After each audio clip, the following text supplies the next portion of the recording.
having you sitting in front of us, presenting, that you're sitting at home on your phone. So welcome and thank you. And of course, everybody has a copy of your submission, and the floor is yours.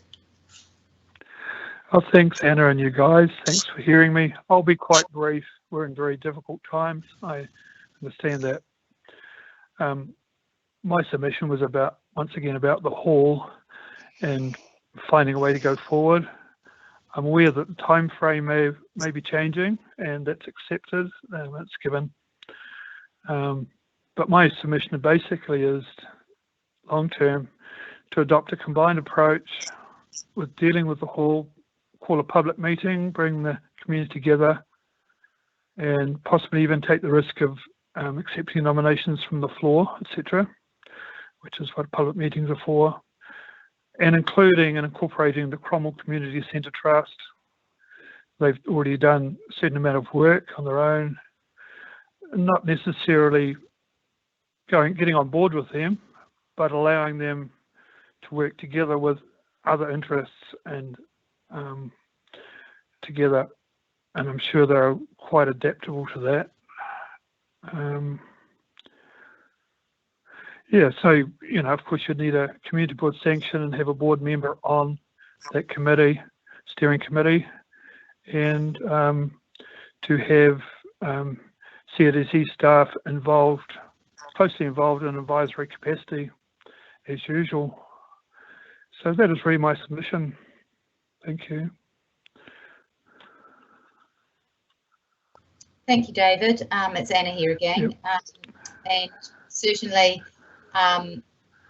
we understand that it would be nice to see things moving quickly in this space, and I know from my perspective that knowing the sort of project scope that the CCCT and the Cromwell Master Plan included, that we know that this has got to be something that's probably included in the long-term plan process because of the overall costs. Does anybody else have something that they want to contribute or say to David about his submission? Neil. Yeah, I guess the key thing that's probably missing here is that we were expecting an update on the master plan process earlier this year. Clearly a lot of things have happened between the planning for doing that and where we are now, and the fact that the hall is a major capital work going forward that we haven't landed on yet as we're waiting for the other work to be done around the master plan implementation. So, I think David's comments, I hear what he's saying, but we're still not ready to be in that position yet to go and have any public meetings or align ourselves with any group until we know what it is that we want to implement and what the likely costs and timing of that are going to be. And the clear thing to me is saying the master plan outlined a lot of things, but one of the things that it didn't detail was that exactly when you need to do these things. And I still don't think that anybody's landed about when you might want to implement the master plan, spatial plan proposal for a combined cultural centre museum or whatever it is down at the old site. So we're still some way off doing that. And clearly what's happened in the last months is only going to put that further down the track. Yep. Yeah, thanks, Neil. That's right.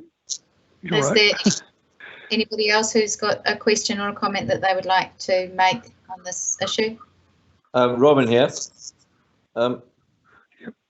Do we need to get this into the annual plan to make things happen as well? Yep. Robin, I think I'm that not sure how you do that. the scope of the project is probably so large that it's probably hard to put into the annual plan. What I can say is that Werner and I did meet with the CCCT and they were all set up to have a meeting with Louise and Sanchia to talk about the ways that they might be able to contribute to pushing the project forward, but unfortunately that sort of stalled with our level 4 lockdown and level 3 restrictions. So hopefully those conversations will resume and we'll have more to report to you quite soon on the matter. And if I might add to that, can I? Yep. And Robin, the annual plan is of no use to you. It's the long-term plan, which is starting in 21 to 24, that will get that focus, and that's what the board has been working towards, and that's what the information we've had to date says. So, you know, this is the last annual plan of the current long-term plan, and then we're into a new long-term plan next year. So it's not in this year's annual plan, it'll be part of next year's long-term plan. Thank you. Good day. Neil, just to ask you, but surely if there are expenses involved even at the planning stage, wouldn't the annual plan assist with that? Not in the rebuild, but at least the planning stage. Well, the only expenses that can be talked about is the work that the staff are doing on working out the implementation of the master plan, and that includes the cultural centre, and that's timing and projects and costing. So there's no financial input required at this stage. That's my understanding. Louise can probably give you a far better explanation. I think that's a fair comment, Neil. And until we actually get the capital projects into the long-term plan, we're not really going to understand the priorities and the funding. So it's hard to say, let's do some work on this when we haven't consulted with the community on it, on those matters. So Louise, you've you're looking at the funding. So do you have an idea in your head where what you're funding, or what type of proposal you're funding, or is it just a broad brush sort of estimate of what it might cost?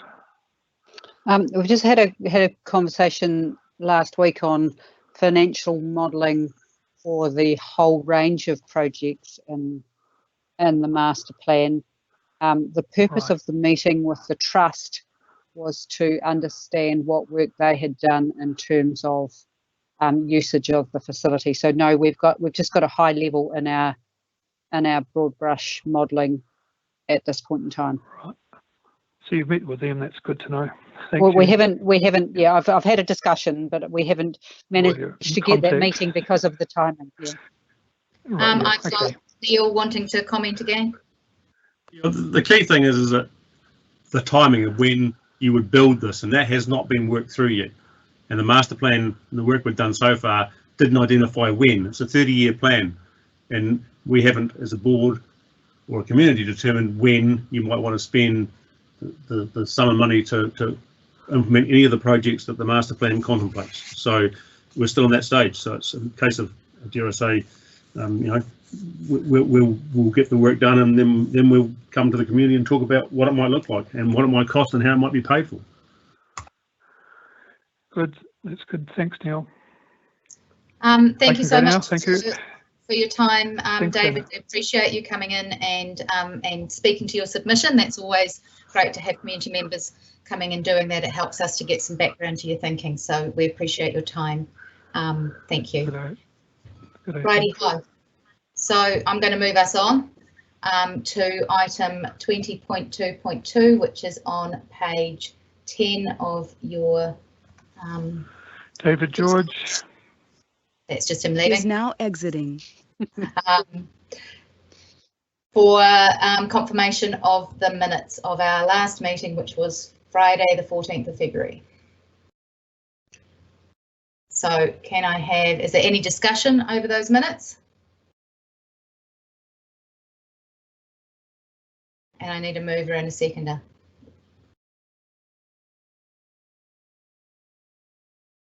Nigel move. Thank you. Robin second. Thank you. I don't know how we do our all in favour. Yeah. All in favour? Yep. Yep. Okay, thank you. Motion carried. On to item 20.2.3, which is declaration of interests. And just a reminder that members are reminded of the need to be vigilant, to stand aside from decision making when a conflict arises between their role as a member and any private or other external interest that they might have. So that's just a reminder as we move through the agenda, if there are things that you know that you need to stand aside from, that you choose to do that. And of course the list of things that you've submitted are there. And then we move on to page number 20, no, Am I on page 20? Yes. To item 20.2.4, which is our annual plan budget 2020-2021, and welcome to Jotham and Leanne, who are going to take us through the report. So I'm going to hand over to you two. Thank you. Cool. Good afternoon, everyone, and thank you, Anna. So this comes in two parts, very similar to what we did with the consultation document. So initially I'm going to take the paper as read, but before we go into the paper, I'm going to ask Jotham to take you through a presentation, just pretty much reminding you where we got to when we went out to consultation and where we've transitioned to as a result of the feedback we received from the public and also from the executive committee who gave us a directive to try and look at ways of reducing the overall rating increase. So once Jotham's taken you through that, we can then come back to the paper. So hoping that's okay. And cool. So I'll hand to you, Jotham.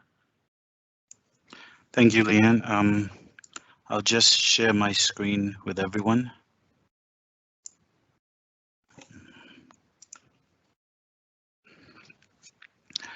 Can everyone see that?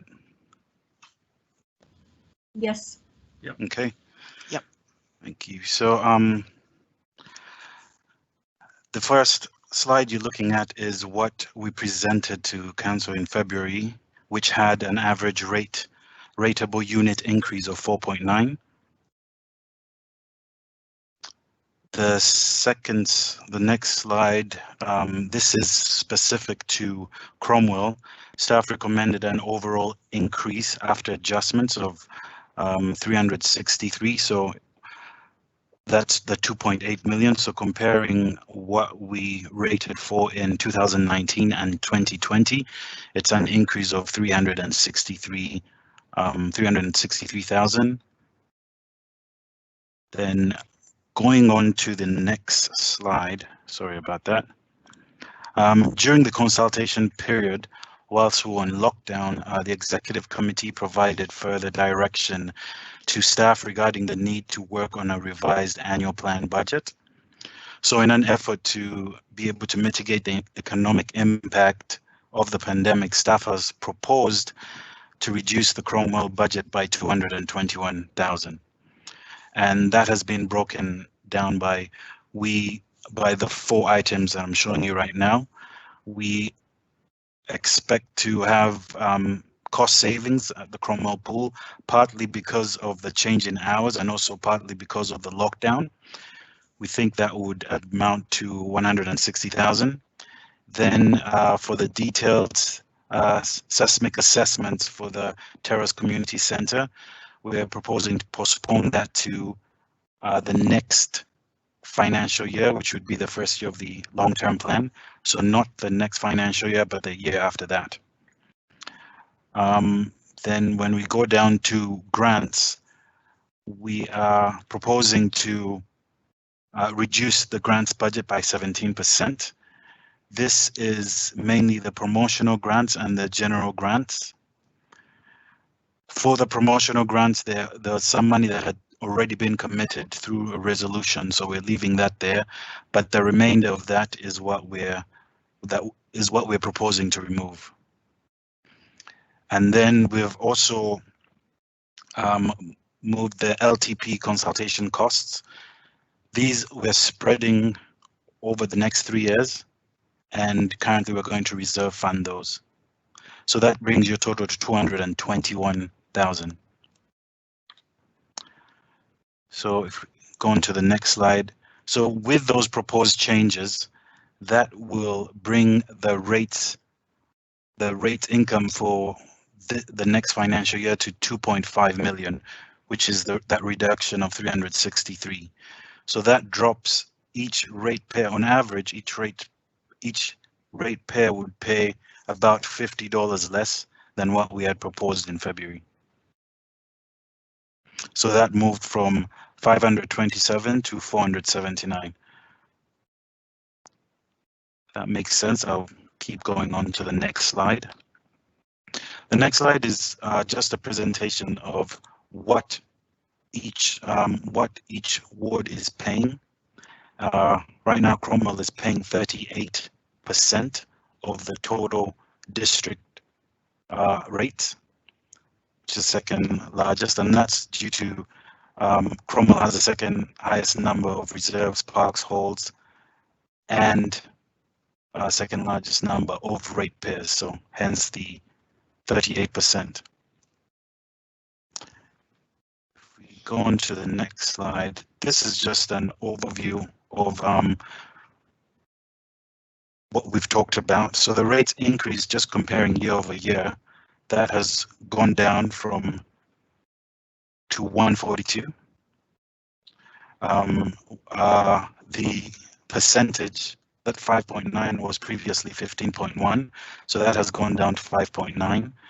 That's across all Cromwell ratepayers, and we're still anticipating a 2.7% growth in the Cromwell area, which is higher than district-wide. District-wide, we think it would be about 2.5, 2.6, and Cromwell has a higher growth rate than the district.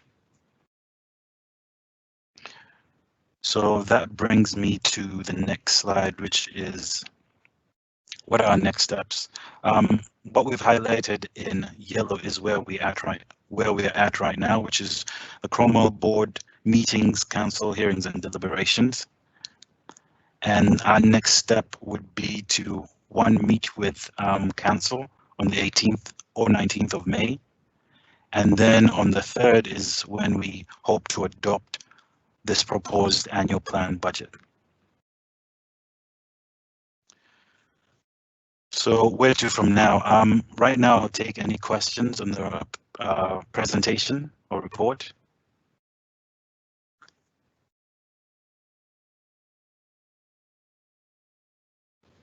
So just a reminder, guys, if you wish to ask a question or something, if you just flag that to me, and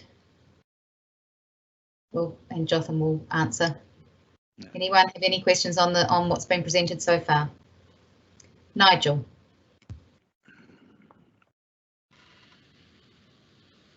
Thanks, Anna.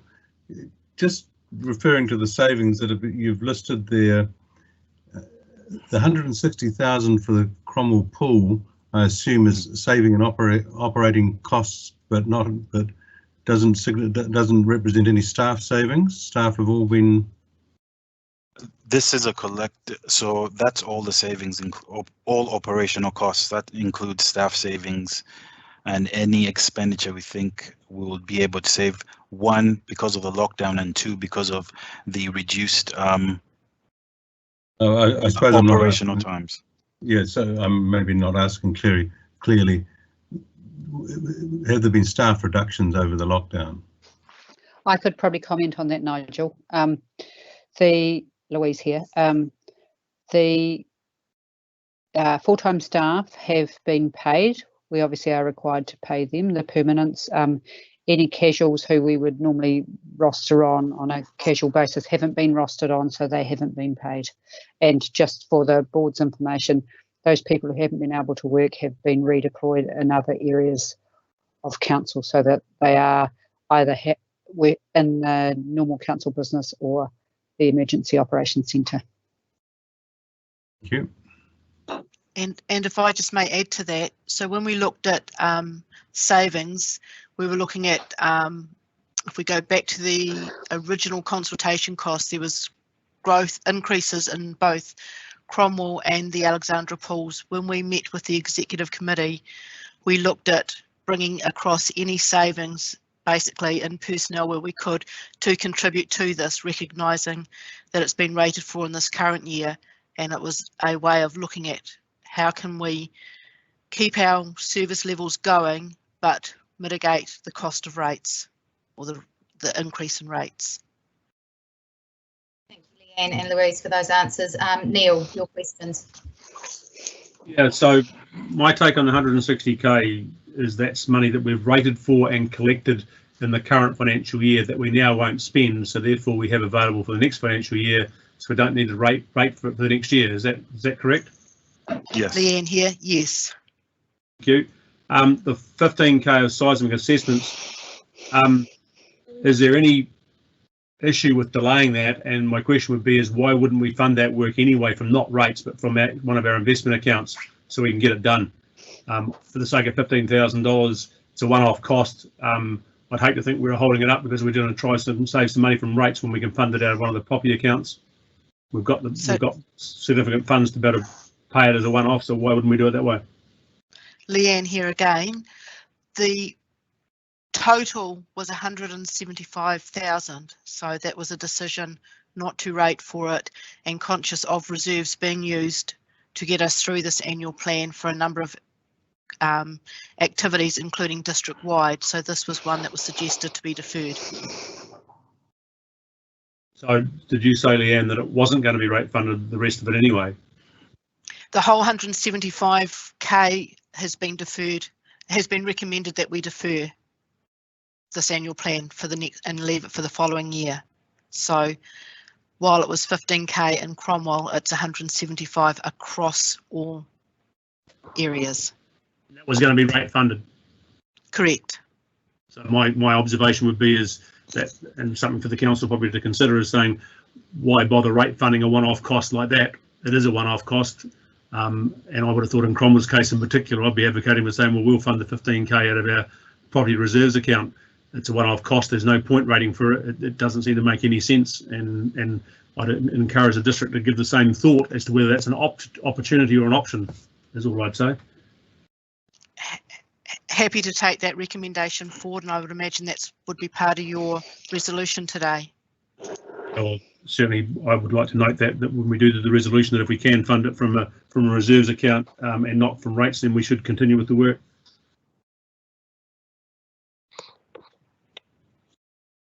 Thank you, Neil. And when we come back up to the resolutions, we can you'll need to hold that in your brain so you can bring that back up for us at that point. Anyone else with so Werner agrees with you, maybe he's held it in his brain. Anyone else with questions for Leanne and Jotham about the presentation?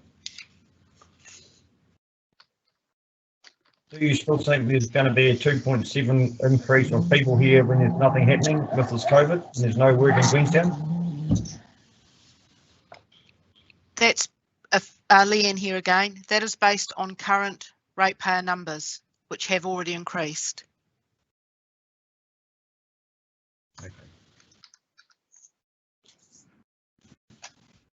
Okay, thank you, Tony. Thanks, Leanne. So that's based on the fact that it's increased from last year's numbers to this year's numbers at this point. Is that what you said? Correct. Yes. Thank you. Yeah. Any other further questions? So do we need to go back to the report in our minutes, or Yep. Jotham, you're going to take us from here? Yes, I'll hand over to Leanne. Thanks.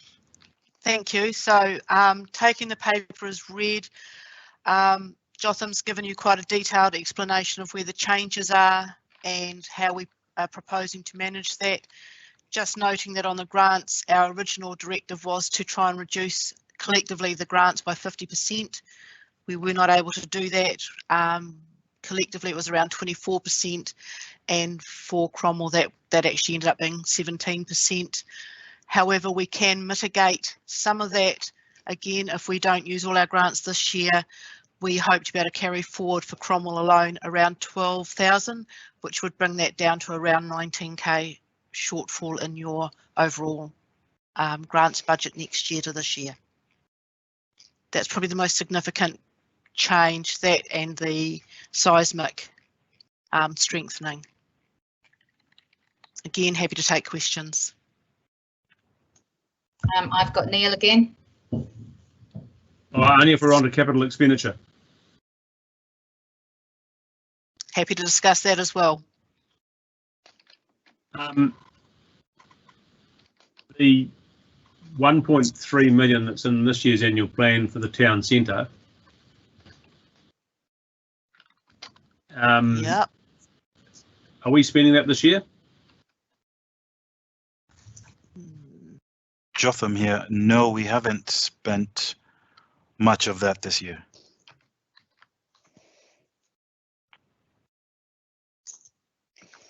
So would we take the opportunity to revise?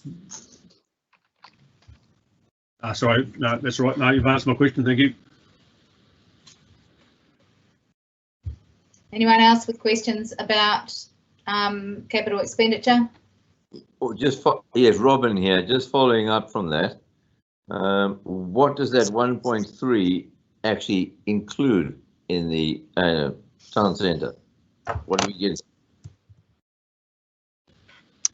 Can I make a suggestion, Anna, please? Yes, go for it.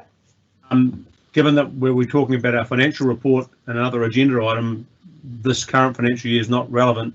That's not relevant to the annual plan process. The question's relevant, but in another agenda item. Okay, good clarification. As this is about the annual plan and about moving forward, this isn't about what we've spent or spending this year.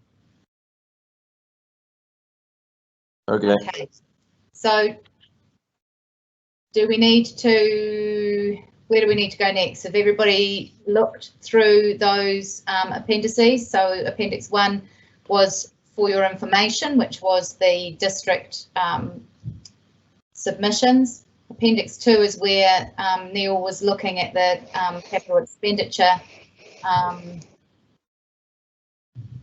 and those items that are included in the annual plan for that. And Appendix 3, of course, is the submissions for the Cromwell ward to consider. So I agree with Neil that the next thing that we need to do is that we need to have a look at the Cromwell submissions in Appendix 3, and I'd just like to remind you that we had the additional submission from Anne Abernethy that came through. That's also included along with David George and Bill Dunbar's submissions. Of course, we have had David presenting at the beginning of the meeting today. Is there any further discussion on what David had to present? What page are we on then, Anna? So if you're looking at Appendix 3, you are on page 123. That's the beginning of that, which is David's submission, and we've also got in our agenda Bill Dunbar's submission, and then you were, and Billy Marsh's submission, and then we were sent an additional submission. So starting off with David's, that is the first one there. Is there any further to add to that from our discussions that we've already had with David submitting directly to us? No? Robin, Okay. Robin again here. Yes, please, if I may, Anna. Yeah. As far as I don't quite know how to say this, but the most important thing we can be doing for our community is to concentrate on something that the community gets a benefit from, and that would be the hall. So any expenses on that we should really be directing it as fast and as accurately as we can to moving that along. Thank you. Thank you. Okay, let's have a look down at the next one, which is Bill Dunbar's submission, which is in regards to the LGFA scheme as a guaranteeing local authority. He's in support of that and has a bit to say about the state of our water.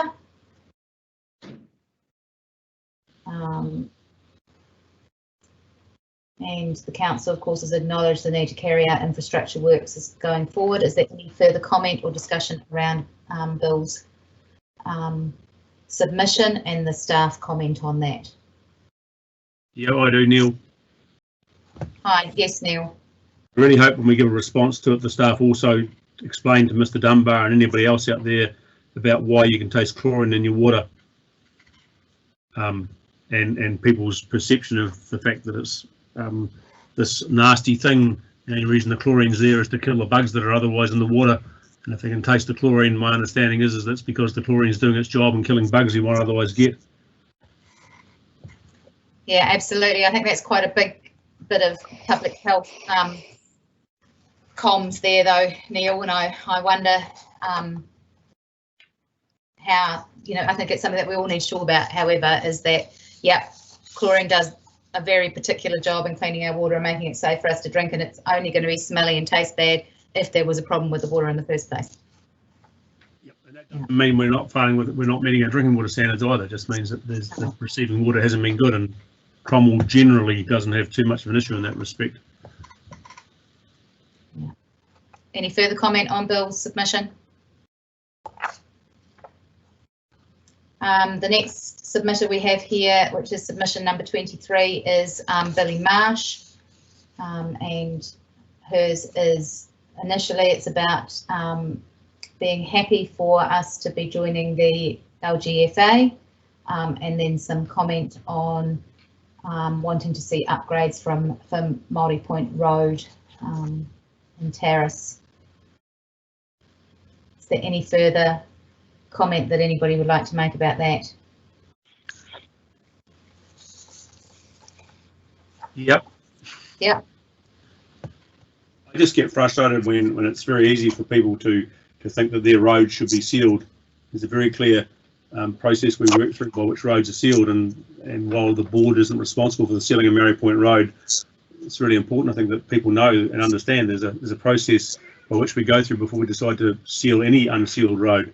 And the simple reality is Mary Point Road will get sealed when it meets the criteria that means it's justifiable spending lots of money on to make it into a sealed road.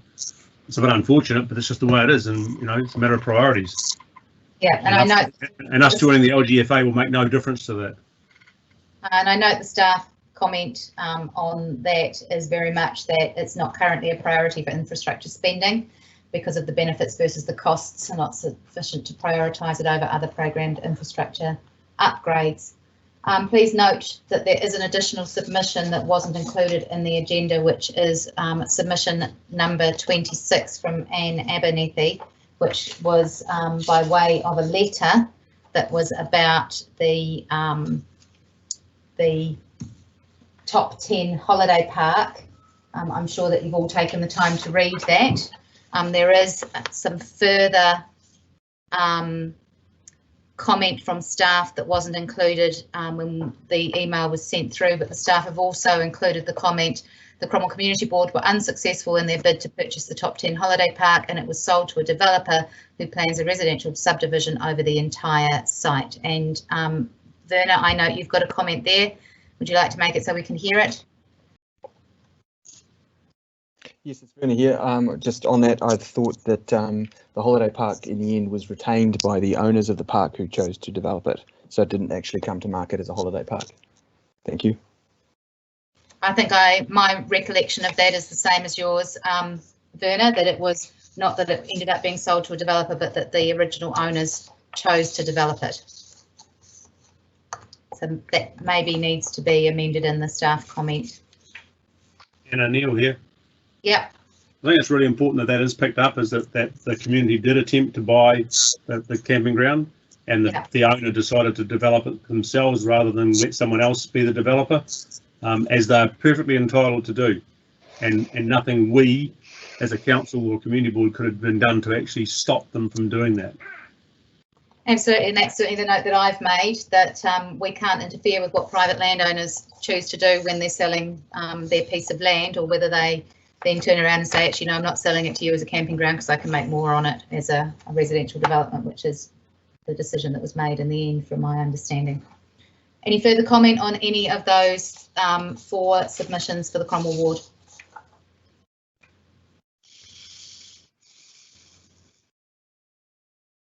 No, okay. So let's take ourselves back to page 20, which is the beginning of the annual plan budget report, and have a look at those recommendations, for which we have got a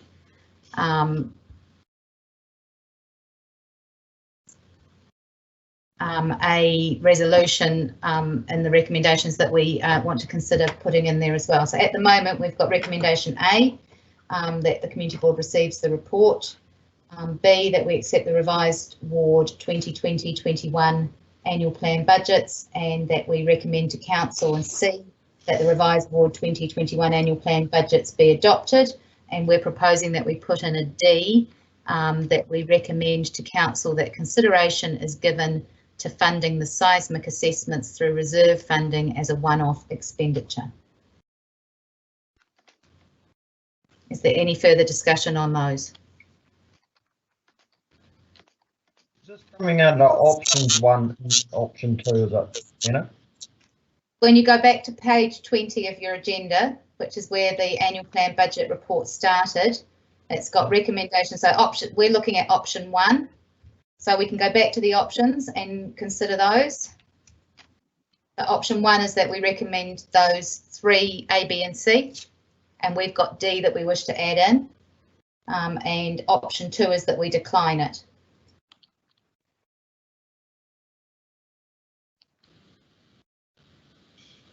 So the recommendations on page 20 are for option 1.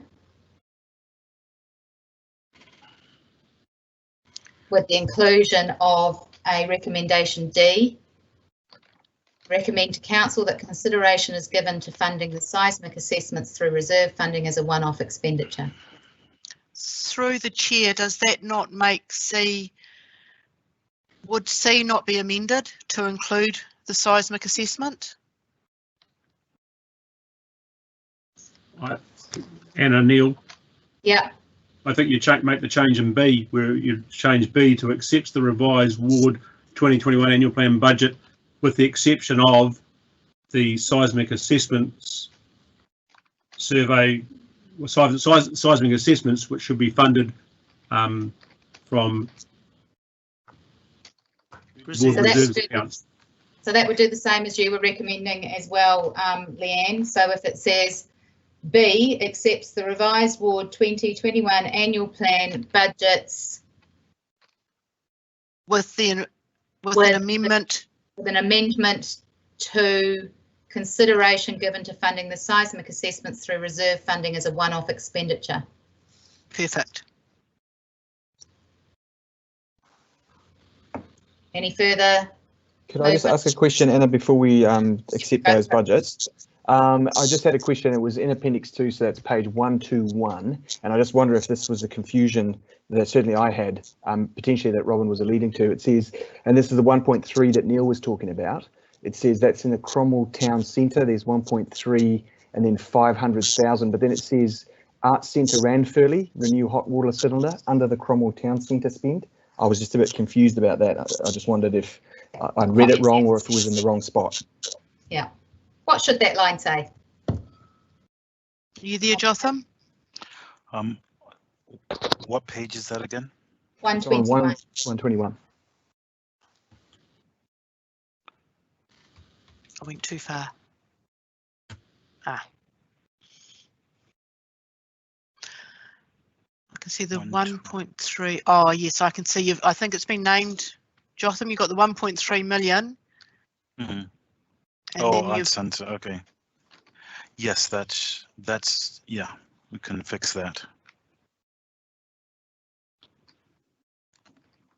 I'm picking it's the Cromwell Town Centre. It is the Cromwell Town Centre. It's just the naming convention, but we can fix that. Thanks. Apologies there. No problem. I did have a note on that as well. So Pam, I can see you've popped in that recommendation. I think we were thinking to put it into C rather than have it into B rather than have it as a separate recommendation. Thanks, Anna.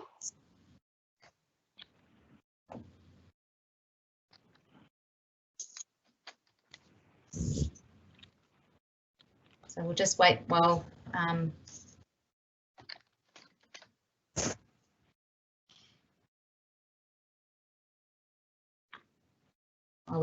while that resolution is amended. So we were going with B accepts the revised. I've lost my page now too. Accepts the revised Ward 2021 annual budgets.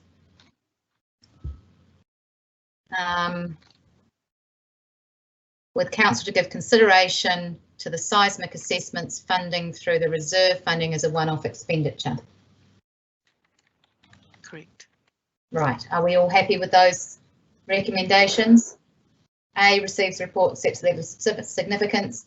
B, that amended one that includes the seismic assessments through reserve funding as a one-off expenditure, and C, recommend to council that the revised Ward 2021 annual plan budgets be adopted. Do I have a mover?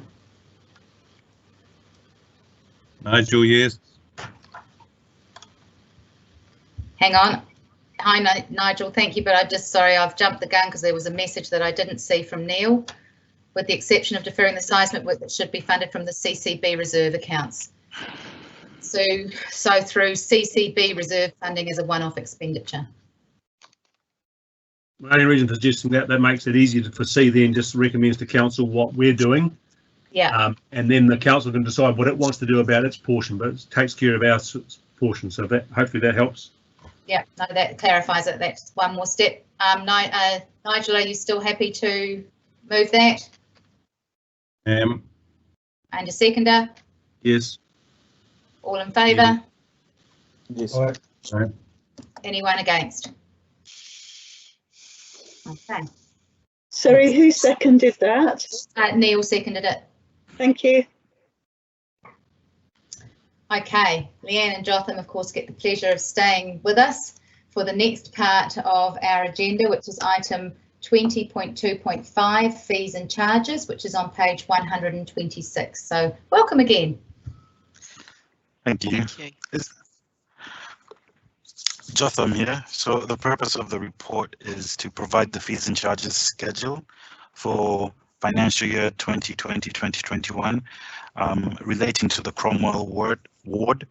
We have highlighted in blue the fees and charges specific to the Cromwell ward, and then the rest of those are district-wide fees and for the other wards. So are there any questions regarding the fees and charges report?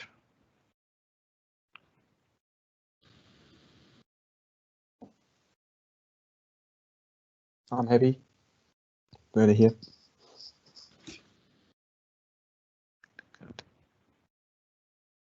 Anyone else with any questions? Not, we'll keep moving. Okay, thank you. All right, so the recommendation is that the community board receives the report. So Werner, are you happy to move that one? Yes, I'm happy. Super. So this is for receiving the fees and charges report on page 126. Can I have a seconder?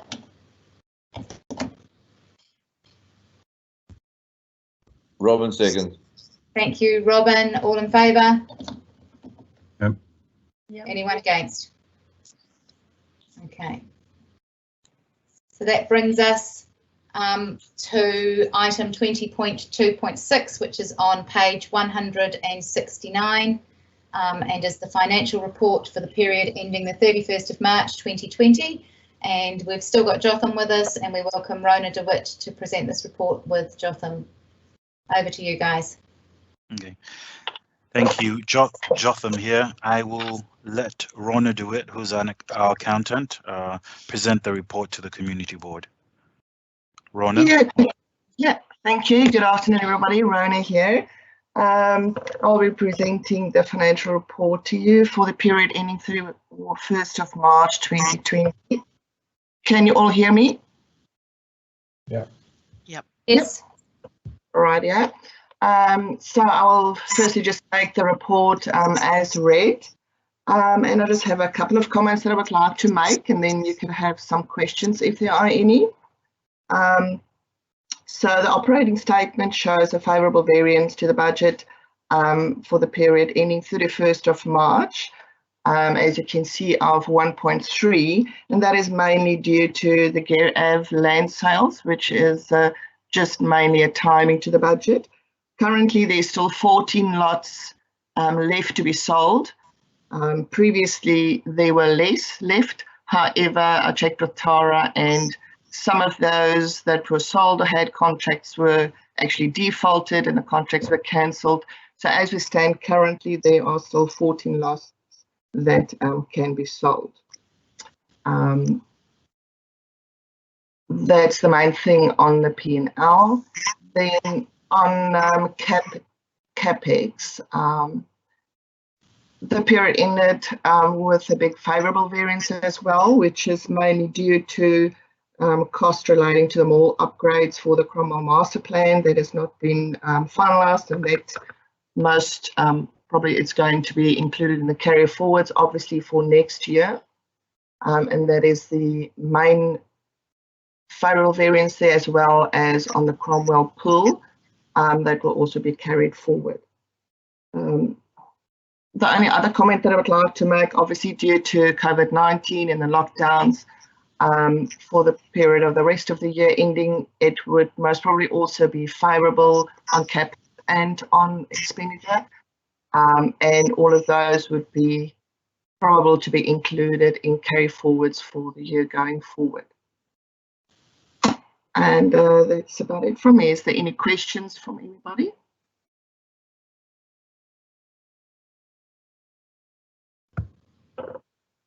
Has anybody got any questions about the report that Rona has just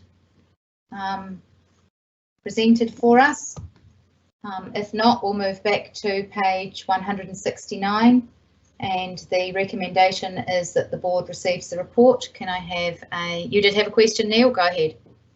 Yeah, sorry, I've got probably a couple actually, Okay. more. On page 171, a note about the energy costs for the pool. It says no gas is being used during lockdown, which is leading to a saving. Once lockdown's over, more gas will be used for reheating the pool. So just can we get confirmation that that's not going to change the $160,000 saving we've identified in the annual plan part of the meeting? Well, yeah, from Gordon just told me that depending on when the lockdown will end, so depending on what the Prime Minister says when they're allowed to open, so once the pool opens, the gas costs will go up. I'm not sure when that would be, if that's going to be in this financial year. There will still be a saving this financial year, which will be most probably form part of the carry forwards. And then the higher cost will come in for a period of time in the next financial year. Jotham, do you have anything regarding that to add? No, just that we'll continue to monitor the 160 to make sure it's still the amount we believe will carry forward. There is some fact that we put in the 160 that might go down or up just depending on what our costs are between now and the end of the year. But we'll continue to monitor that, Neil. Thank you. I guess that's the key thing, is that if it turns out for whatever reason between now and when the council adopts the annual plan, there's an issue with that, we can pick it up then. But I'm sure they would have picked it up. But just the two things read in isolation, I think, oh, I hope they've got them connected up. My next question is relating to page 172, and it's the capital expenditure, and back to this, the town Cromwell Mall upgrades, where we've got the 1.3 budgeted for this year. So I'm correct to assume now that we've revised the budget down to 975,000. So the staff are expecting to do $975,000 of capital projects on the mall upgrades between now and the end of June. If I can just answer that, it's Leanne here. That 975, it's still working on the revised forecast year to date, and you can see we still haven't spent anything. So when we started doing our revised forecast for OPEX and CAPEX, it was as we were hitting the COVID-19. So we still need to revisit our forecast on our capital. Neil, it's not been done to the level of to have had time to allow for COVID-19 impacts. That's cool. I just want to make sure I was reading it right. That's my understanding, and you know, I fully expect that we won't. There'll be some changes further as we revise things with what's happened. So I understand that. That's answered my question there.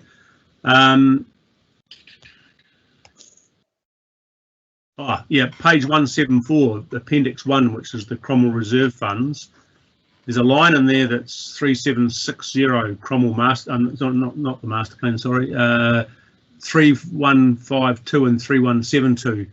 The wastewater development contribution account and the water development contribution account.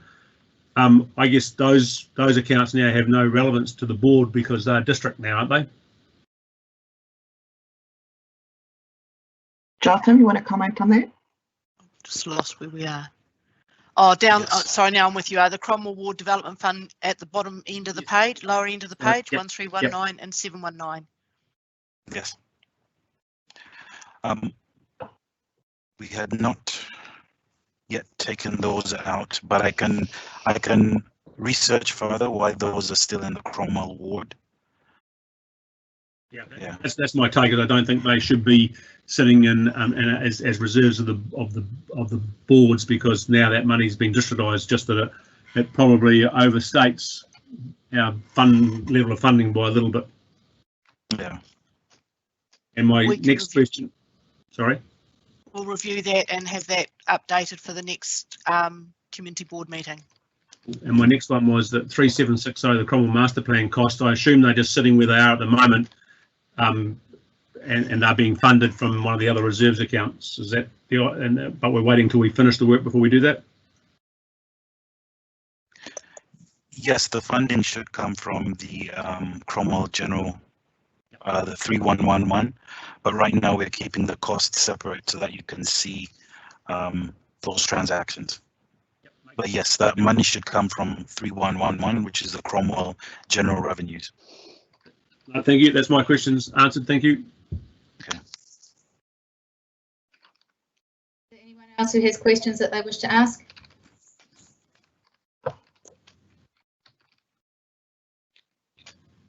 No. So recommendation is that we receive the report. Can I have a mover and a seconder for that, please? I can't eyeball you around the table. It makes it very hard. Thank you. Cheryl has moved. Can I have a seconder, please? Nigel, yes. Thank you, Nigel. All in favour of receiving the report? Thank you. Aye.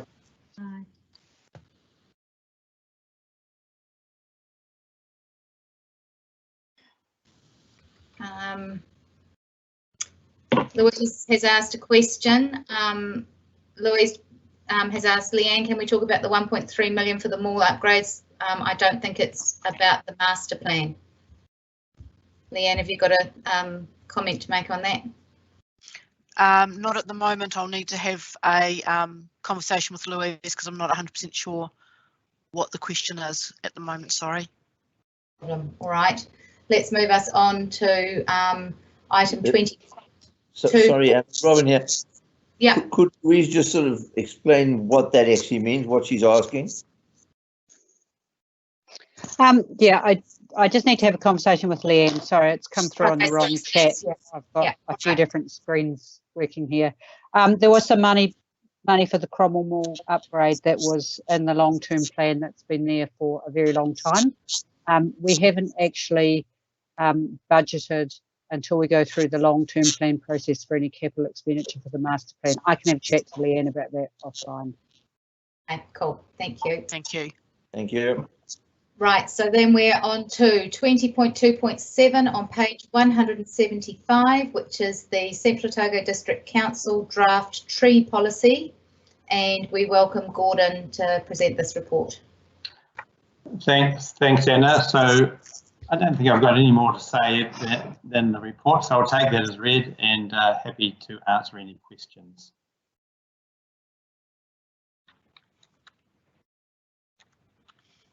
So my question is probably answered in the report, and I did read about why Cromwell was more expensive, but it does seem strange that Cromwell trees are a lot more expensive to maintain than Alexandra trees and Clyde trees and Maniatoto trees, and Teviot trees are even more expensive again. How's that work?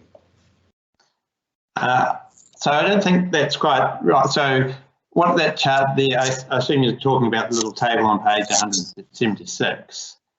So that's just really the number of trees that we've identified divided by the budget provided the council to maintain them. Yeah. So, and the number of trees isn't, this is about a 4-year-old asset set, so we're getting that updated. So they may change, but I don't think it'll materially change the gross figures anyway. So it's just a guide to show you what across the district, how there's quite a lot of variation in the amount of dollars put aside by each ward to maintain the trees to a safe and reasonable manner in their particular ward. some wards are doing, some wards have got it covered, and others, like Cromwell, last year we spent quite a bit more money in the Kia Ave trees, so just shows that there's been a little bit of a backlog of, yes, of catch up. That's helped clarify that, hopefully. Yep, absolutely. Okay, so let's go to page 177 where we have our options. So the first option is that we agree to the draft Central Otago District Council tree policy, and the second one is that we don't, and there's probably not a great deal of advantage to that. So if we go back up to page 175, and we've got recommendations A, B and C. We receive the report and accept the level of significance. B, agree the draft Central Otago District Council tree policy be referred to Council for approval for public consultation. Now this is Tree Policy 2019, but the title of the report is Tree Policy 2020. Does that need to be changed? Yes, it does. Thank you. So the draft Central Otago District Council Tree Policy 2020 be referred to the Council for approval for public consultation, and a note there that a 5-year cyclic tree maintenance regime will be developed with financial implications for each ward as part of the 2021-2031 long-term plan process. So can I have a mover and a seconder for recommendations A, B and C, with B having that amendment to being the correct year 2020? Oh, sorry, I have got, Neil has got a comment and a question. Thanks. No, sorry, Gordy, to the Alexandra with their trees, which seems a very, very low budget considering all the trees that are down Centennial Avenue that they have to prune every year, and I'd imagine that's $5,000 in its own right, unless of course that's done by NZTA perhaps. No, that's done by council and it's included in their budget. So it's, yeah, they don't have very much to spend on trees at all. Oh, so $5,000 a year to less than $5,000 a year to do those trees along Centennial Ave. That seems a pretty cheap. They must have got a good deal off the contract. But anyway, that aside, Cromwell has got the benefit of having quite a structured tree planting program that was undertaken in the 80s to put a lot of our trees in place as the town was developed and grown. So done in quite a planned manner, as opposed to the rest of the district, which are probably not quite so well planned, or not in such bulk anyway. Has there been any feedback sought or consultation held with the people that were involved in putting in place that planting program in the first place? You're talking about lots of John McLaren and things? John McLaren, Terry Emmett, they're the two in particular I think of, because yeah. I guess that given the work that they've done, you know, we are in a unique situation to have quite a good resource there that we, I would hope, have used, or if haven't, will use during the process. Yeah, we'll target consult those people. I think that's one of the good things that we've got. So certainly, this will go to council, so I'll make the same observation there. But I think it would be really worthwhile making sure we try and get input from those people to understand some of the logic about some of the decisions and why certain things are the way they are. Because otherwise, we could find ourselves, thinking we're doing the right thing by, say, taking away all the pine trees one day and find actually, no, you've got this wrong because of X, Y, Z, or, understanding why the big Wellingtonian on the corner by Wanga Drive and Barry Ave is like it is, and what it needs to do going forward. So no, thank you for that. That's my question. Noted, thanks. Any further questions? I think that with the fact it's going for, we're approving it to go for public consultation, and hopefully that will be, as Gordy said, getting some targeted consultation with those groups who've got particular knowledge. So that takes us back to our recommendations. A, receive the report and accept the level of significance. B, agree the draft Central Otago District Council tree policy for 2020 be referred to council for approval for public consultation, and note that a 5-year cyclical tree maintenance regime will be developed with the financial implications for each ward to be considered as part of the 2021-2031 long-term plan process. Do I have a mover and a second? You do. And here, I'm happy to second. Vin and Werner? Yes. Thank you. All in favour? Aye. Anyone against? Okay, thank you. Let's move to our next item, which is on page 221, and we'll be staying with Gordon to present this item, which is 20.2.8, which is in-kind sponsorship for the Dunstan Zone and COPSA sports events. And I am going to step away from this conversation and declare a conflict because I'm a member of the Central Otago Primary School Sports Association and the Dunstan Zone as principal of Goldfields, and I run the Dunstan Zone swim champs at the Cromwell Swim Centre. So Verna, can you take over chairing while we go through this part, please? Yes, I can do that for you.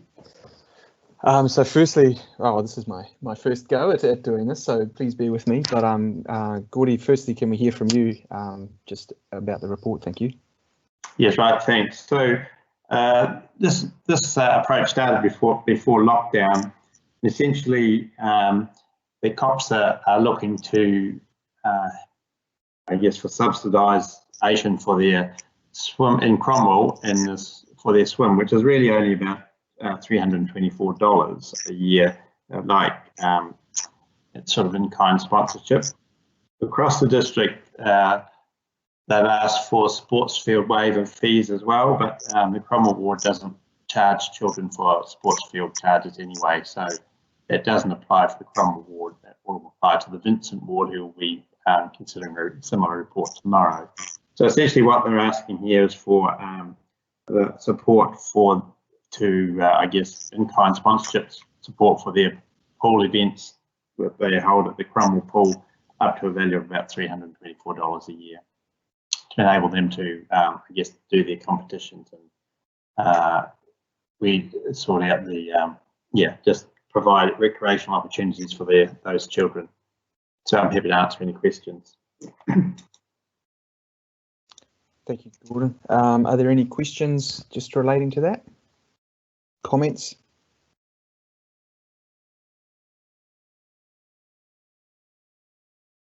Can't see any popping up.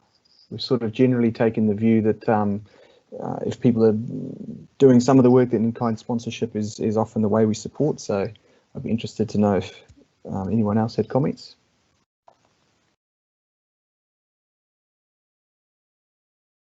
If not, we've got the 3 recommendations there. To receive the report with the level of significance, agree to provide in-kind sponsorship for the Dunstan Zone Central Otago Primary School sports event to the value of $500, and then authorise the Chief Executive to consider future applications.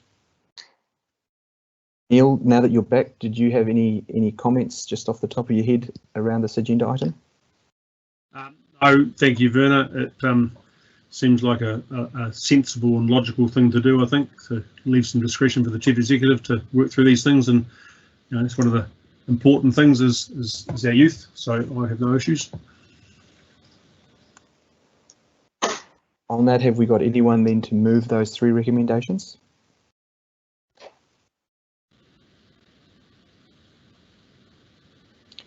In the silence, I will do that again. Robin here. Well, that came through from Cheryl as a move, Robin, so if you're happy to second that.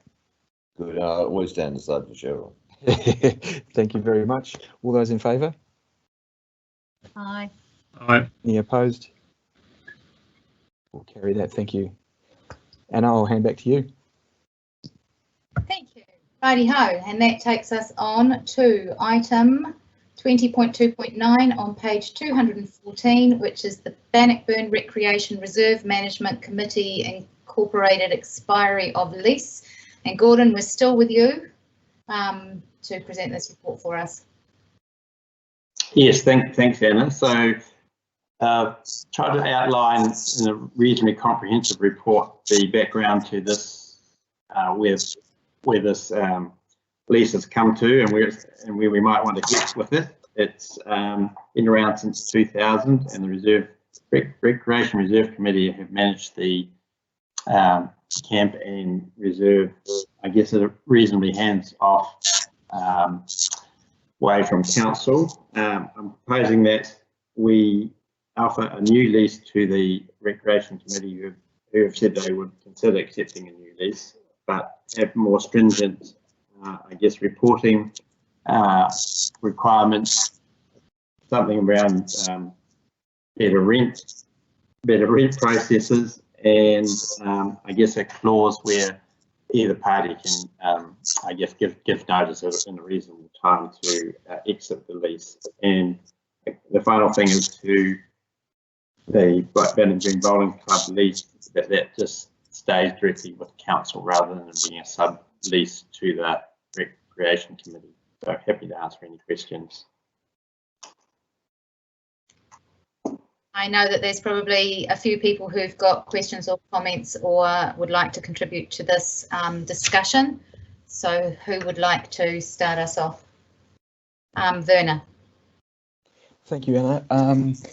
Gordon, I just sort of kicked the discussion off just with a sort of observation, I guess. We have tried as a board for quite a while to get to build a relationship with the committee, but probably just to kick it off critically, given that the top 10 has closed, and I'm not sure where sort of the Kemia campground is at, but this campground to me seems like it's a very, very important asset to this community, given that it is on town wastewater and in this sort of post-COVID recovery, because that is a very, very good example, you know, in the past, but also potentially moving to the future of a campground that could be family friendly, especially and that kind of local tourism. I would have thought is, you know, I've been listening into a few tourist operators chatting, you know, about future strategies and local travel is where we're focusing, and this campground seems to me to be a very, very important. And so I just wanted to sort of bring the gravity of the situation, that we've got a once in 20-year opportunity to have a look at this, and the timing of it is quite critical. So I just wanted to kick off with those comments. Yes, thanks for that. So I guess my comment to that would be that council is in the process of preparing a district-wide camping strategy, and this camp will feature in that as part of that. Just the growth opportunities with this camp, I guess, are only limited by the size of the reserve there. So that is another issue we need to talk about. But yeah, thanks for the information. We can discuss further with the committee if we want to get, if that's the option of the board, or council, we can come back with further reports on further development associated with the camping strategy. Thank you, Gordy. That's some interesting information about the camping strategy coming up, and that's probably going to be an important thing for us to look at in the future. I know this is quite a large report, and it's a group that we've had tried to engage with quite a lot over the last couple of years to see where they're at and what their needs are, and to get them to engage with us as a board. So I'm going to ask each one of you if you've got something that you'd like to say or contribute to this, and I'm going to start with you, Robin. Have you got anything that you'd like to add to this conversation? Yes, I'm very mindful of the fact they don't appear to have actually applied to renew the lease, or to renew their engagement, or renew their management of the situation. They just asked to be viewed favourably, which I find quite interesting. I'm also very mindful of the fact that we have absolutely, and Nigel may have alluded to this earlier on, we have absolutely no idea how well, badly, indifferently, or brilliantly the camp itself, not the recreation reserve, but I'm talking about the camp operation, the camping operation is actually performing. I did go at one stage, I was quite involved in trying to sort of look for a new camping ground for Cromwell to replace the top 10, and I did quite a lot of research. I went to the free camping ground up in Nelson. I went to the I beg your pardon, not the free, the community-owned camping ground. I think it's about the only one left in the South Island. And I went to spend some time over in Queenstown, and I was conscious of the costs, and I was conscious of the potential income. And I really do, it really bothers me that we don't have nearly enough information to make any decision, what a lease arrangement should be. I was heartened to hear Gordon say that we could be looking at a realistic lease operation. I also like the view that we should be having a 6-month outlet exit strategy, if you like, for either party if this doesn't work. I'd very much like to think that we could put this on a much shorter pathway in terms of rent reviews, say a 5 + 5 + 5 or whatever we choose to do. But at the heart of it, I don't think we're anywhere near ready of having enough information to actually proceed at this stage. We really need to have a lot more information, particularly with the financials. The financials are spectacularly opaque at the moment. Thank you. Thanks, Robin. And I think that that's probably a shared sentiment around our table, even though we're all at our own different tables today, is that those up-to-date financials seem to be missing from the equation from the organisation, and so that information is probably important for us making decisions about how to move forward with this group. Tony? Yes. Can I get your thinking on this one, please? Yeah, well, yeah, as I say, it's a good thing. They would like to carry on, as probably Gordon knows, but yeah, there's needs bigger power cables to, update to, they have got 55 permanent caravan spots at the moment, but they could do with more, but bigger cables are needed. So yeah, it does need upgrading and all that. But yeah, I would still think it's a great thing, but yeah, probably is the problem. They haven't been talking to us enough. Yeah, and I think it's really great, Tony, that you have managed to engage with them, and I know you've attended their meetings, and that's probably given us a little bit more insight into what's actually going on and what their plans are for the future. And I suppose we need to have that bit more information so that we can go, okay, there are real secure plans here for how you're going to develop this. So therefore we support you, giving you some surety about doing that. But I still wonder if there's that bit of missing information that for the rest of us. Cheryl, did you have anything you wish to add? No, not really. I mean, I'm a bit like Verna. I think it's vital that we keep it, and that it's a successful ongoing concern. I mean, that's really it's really, apart from the Cromwell one, it's really the only one we've got. And we've lost a lot of tourists due to losing top 10. A lot of families would come here, and that is a shame, and hopefully in the future we'll be able to get them back.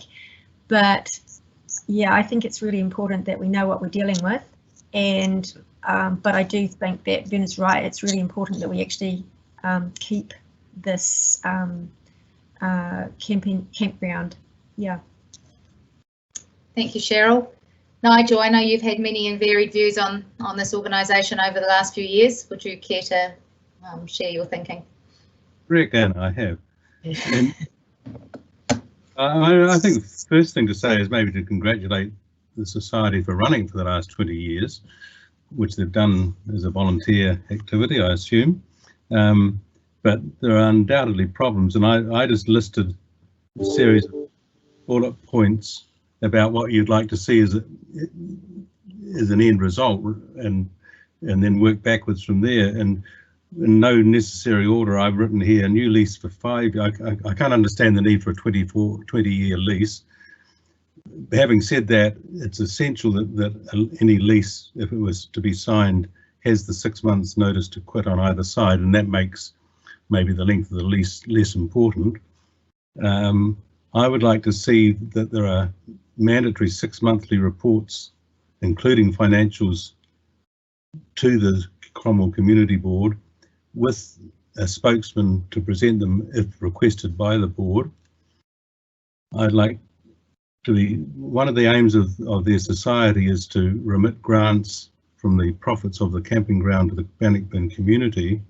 I'm not aware of any grants that have been made under that aim and objective, and somewhere in a lease, if not there should be a condition about putting in place a budget and a program for community grants to be allowed for, including advertising their availability, so there's a proper structure around community grants from the Bannockburn camping ground. And in relation to that, I'm just not clear about whether, in the report that's been presented, whether council is actively looking for a rental income as opposed to a symbolic $1 a year. And I don't know whether council should be looking for an income as opposed to having someone run the camp for them and not be their responsibility. I wasn't clear reading through it, but I would have thought in a new lease any improvements that have been made should remain and cannot be uplifted.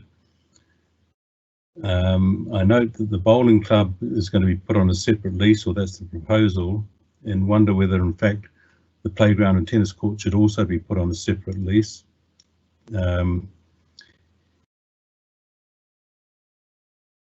The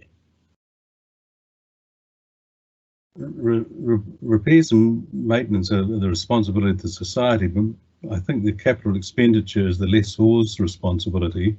So in terms of what Buck was talking about, I would have thought that's a cost that's falling on the council rather than on the society. And just generally, there's a complete, the financials has been noted, just a complete, I don't suppose mess is the wrong word, it's just a lack of information. And it's not just the actual financials. I believe we need some kind of context about how that camping ground is performing in relation to other camping grounds, occupancy rates, charges, costs, and so on. And that is work that's got to be done maybe by council staff rather than the society. So it's very hard to think that we can make a decision today based on the lack of information. And probably the final point is there's a reserve sitting within that camping ground that is for the is there to serve the Bannockburn community, but it doesn't serve the Bannockburn community because, and is not used by them because everyone thinks it's part of the camping ground. And that issue needs to be looked at by council with a view to presenting some options to improve that situation. So that's no necessary order.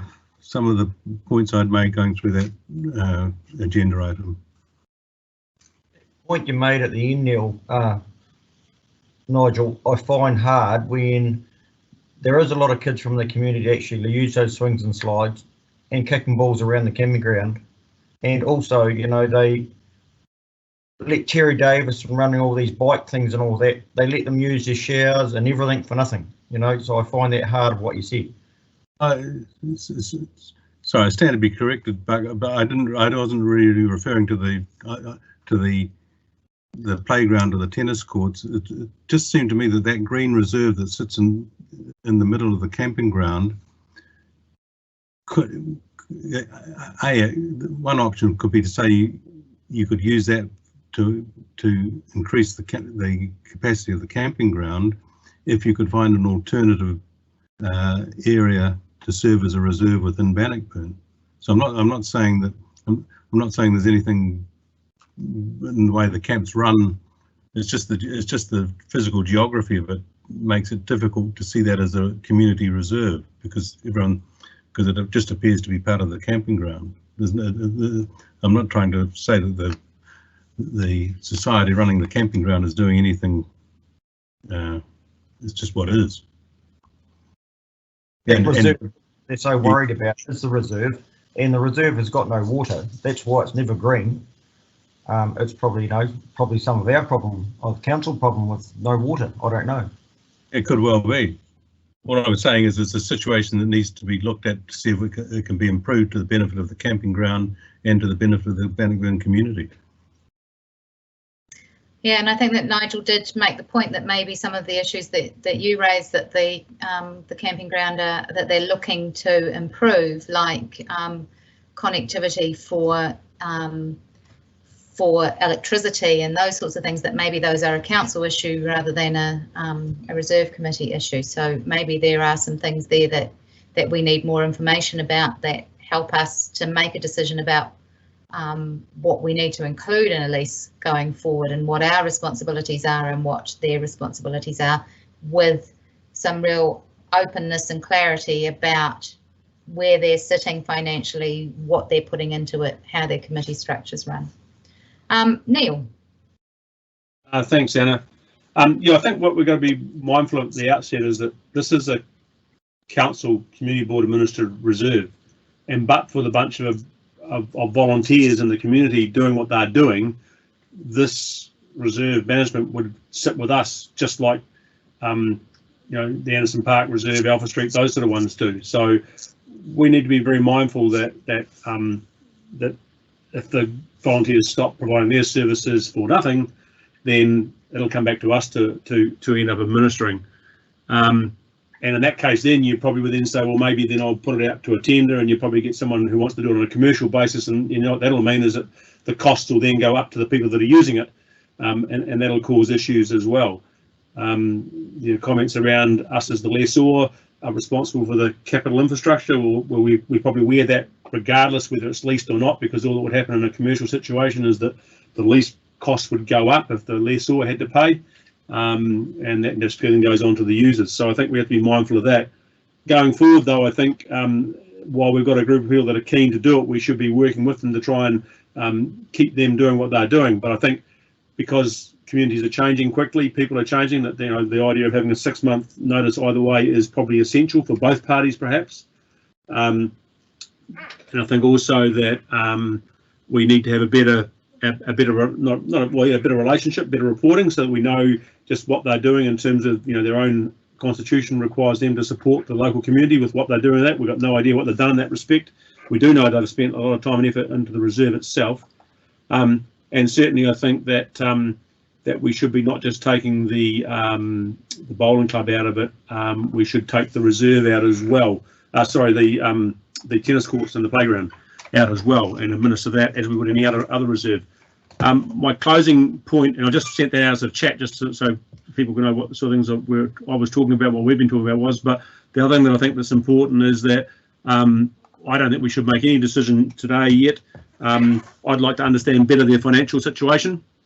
You know, we've got reports up until is it 2017. We haven't got the last 2 years' financial reports.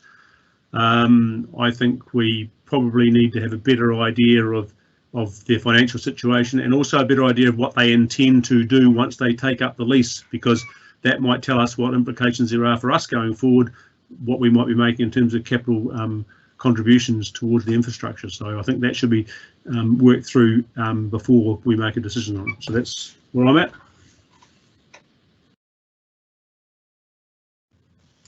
Thank you, Neil. So I think that what we're all thinking, and what I've heard around the table, is that we've got a group of people who, as volunteers, are working together to provide a service. They're looking at how they can upgrade and maintain and do some capital works and expenditure that improves what they've got. I'm hearing that we think that it's a really important asset, retaining a camping ground in Bannockburn, and that we need to think about the council and community board administered reserve portion of this, and what parts of that we need to make sure that we have in our interests and that we're caring for and looking after, and that's a really open conversation that we have with the Bannockburn Recreation Reserve Management Committee, so that our roles are really clear and clarified, and that in order for us to do that, we need some more information from them about where they're at and what their plans are.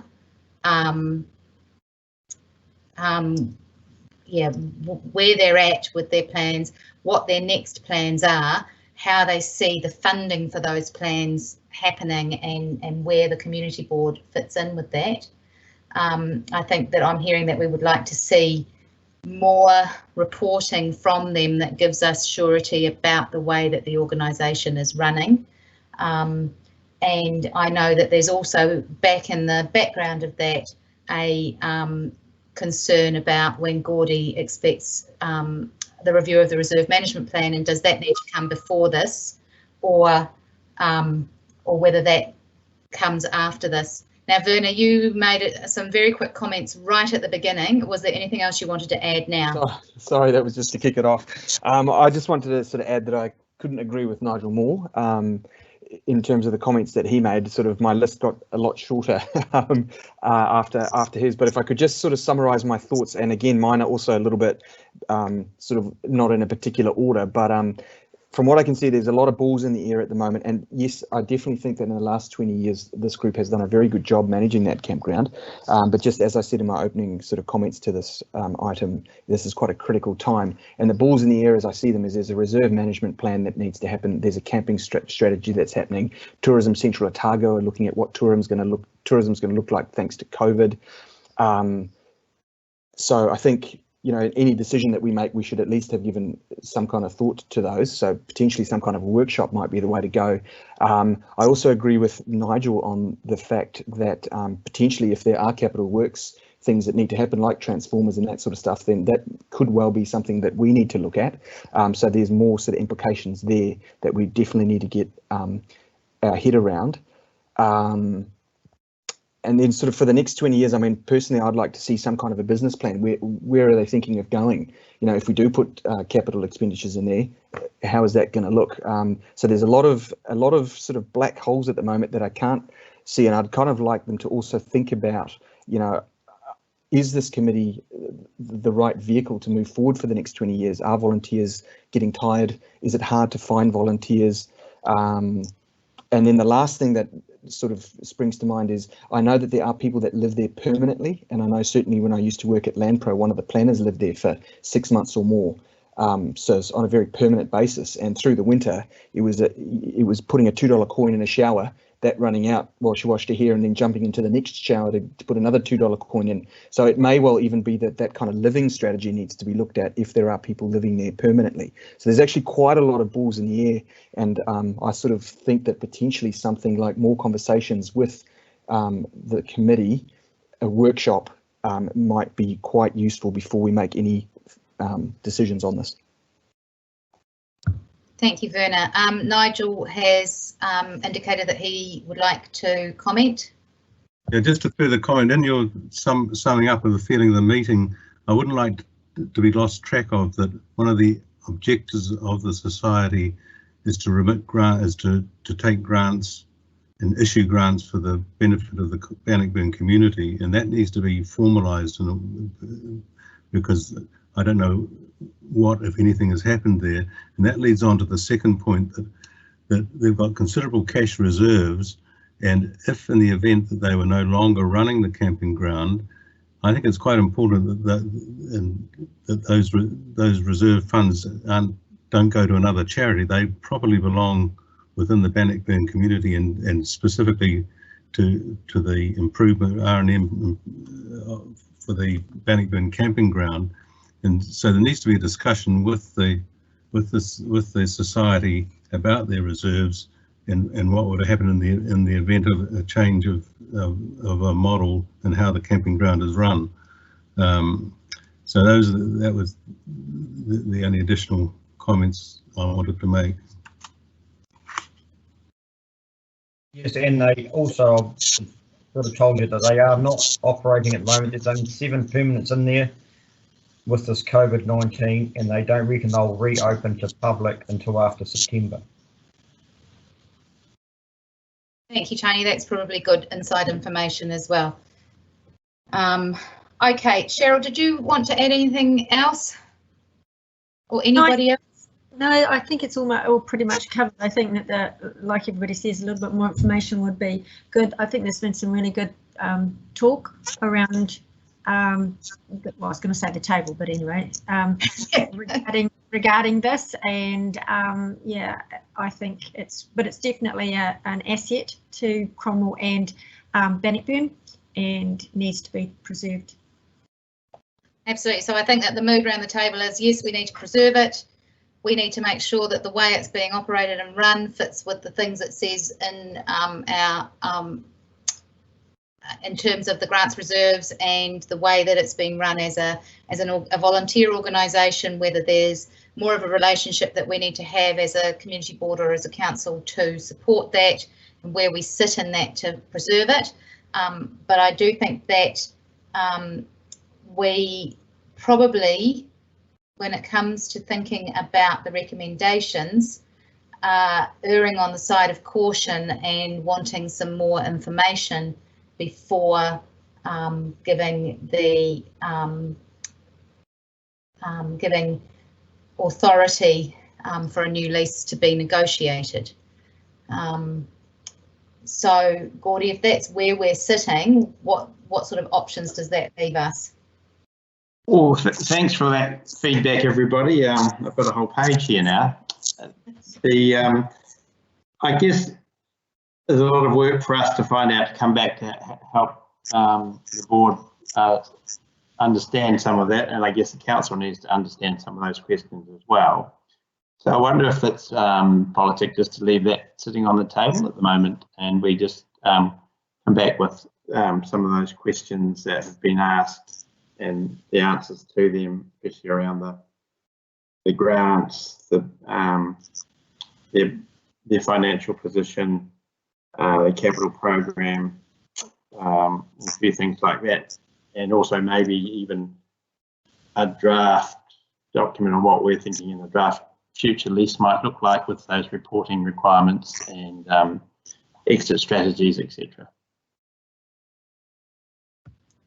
Thanks, Gordy. I think that's very good advice. So do I need to recommend that it lie on the table, or do we just leave it to lie on the table? Sorry, just a question. Yes. Sorry, Robin here. May I ask just one question? Neil actually asked the question himself. When does Gordy expect to review the reserve management plan? That's sort of fundamental to it. I need to do, yes, well, it's not on our planning program at the moment, not budgeted for, so we'll have to go away and think of, come back with, I guess, a more reasoned response for you on that. And what about the camping strategy? What's your timeframes on that? That's around September, October this year. Okay, great. So that's not too far out from now. No. So Rebecca's just given me some advice there. Thank you, Rebecca, that we need to resolve to leave it on the table for further information to be provided. Hang on, Neil has got one more comment in reply to Robin. Yeah, just that I think that the lack of a reserve management plan is not fatal to us taking any lease. And the big thing I'd say is that the timing to get a reserve management plan complete, from my experience, is probably a 6-month minimum, and more likely extending out to 18 months, depending on other priorities that we've got. And I think we can get around any issues we've got if we were to issue it, at least in the meantime, by simply making sure a term was in, a provision was in the lease that said that in the event of a reserve management plan being revised, that makes this sort of operation not provided for by the plan, then the lease terminates. So I think we can get around that quite easily. So I don't think we should worry about that. What Gordy's got to do will take long enough as it is, without sitting a reserve management plan hanging over its neck for another 6 to 18 months. So that'll be my observation about that going forward. But I'm sure Gordy will pick that up when he comes back to us.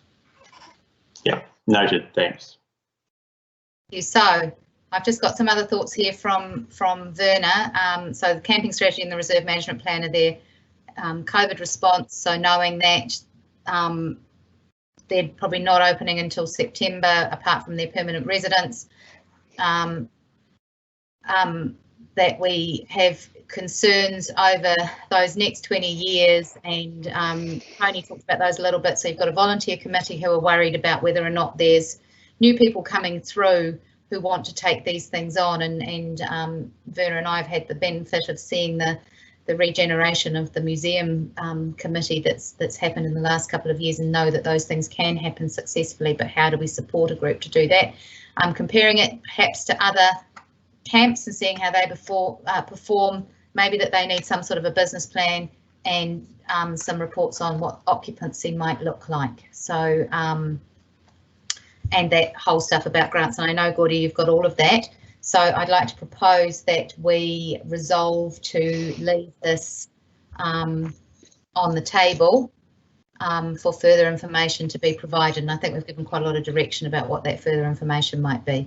So I'll move that that we resolve to leave it on the table, but I will need a seconder. Verna here, I'm happy to do that. Thank you, Verna. All in favour? Yeah. And Anyone against? Okay, thank you guys. I think that was a good, sorry. Yeah, I'd just like also just for people to consider, just remember it's voluntary. Don't make it too hard, otherwise these things will fall over.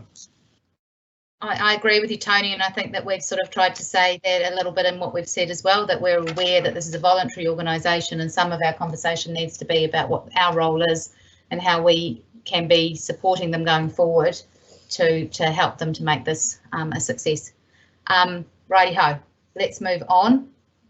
Our next item is 20.2.10 and it is on page 265.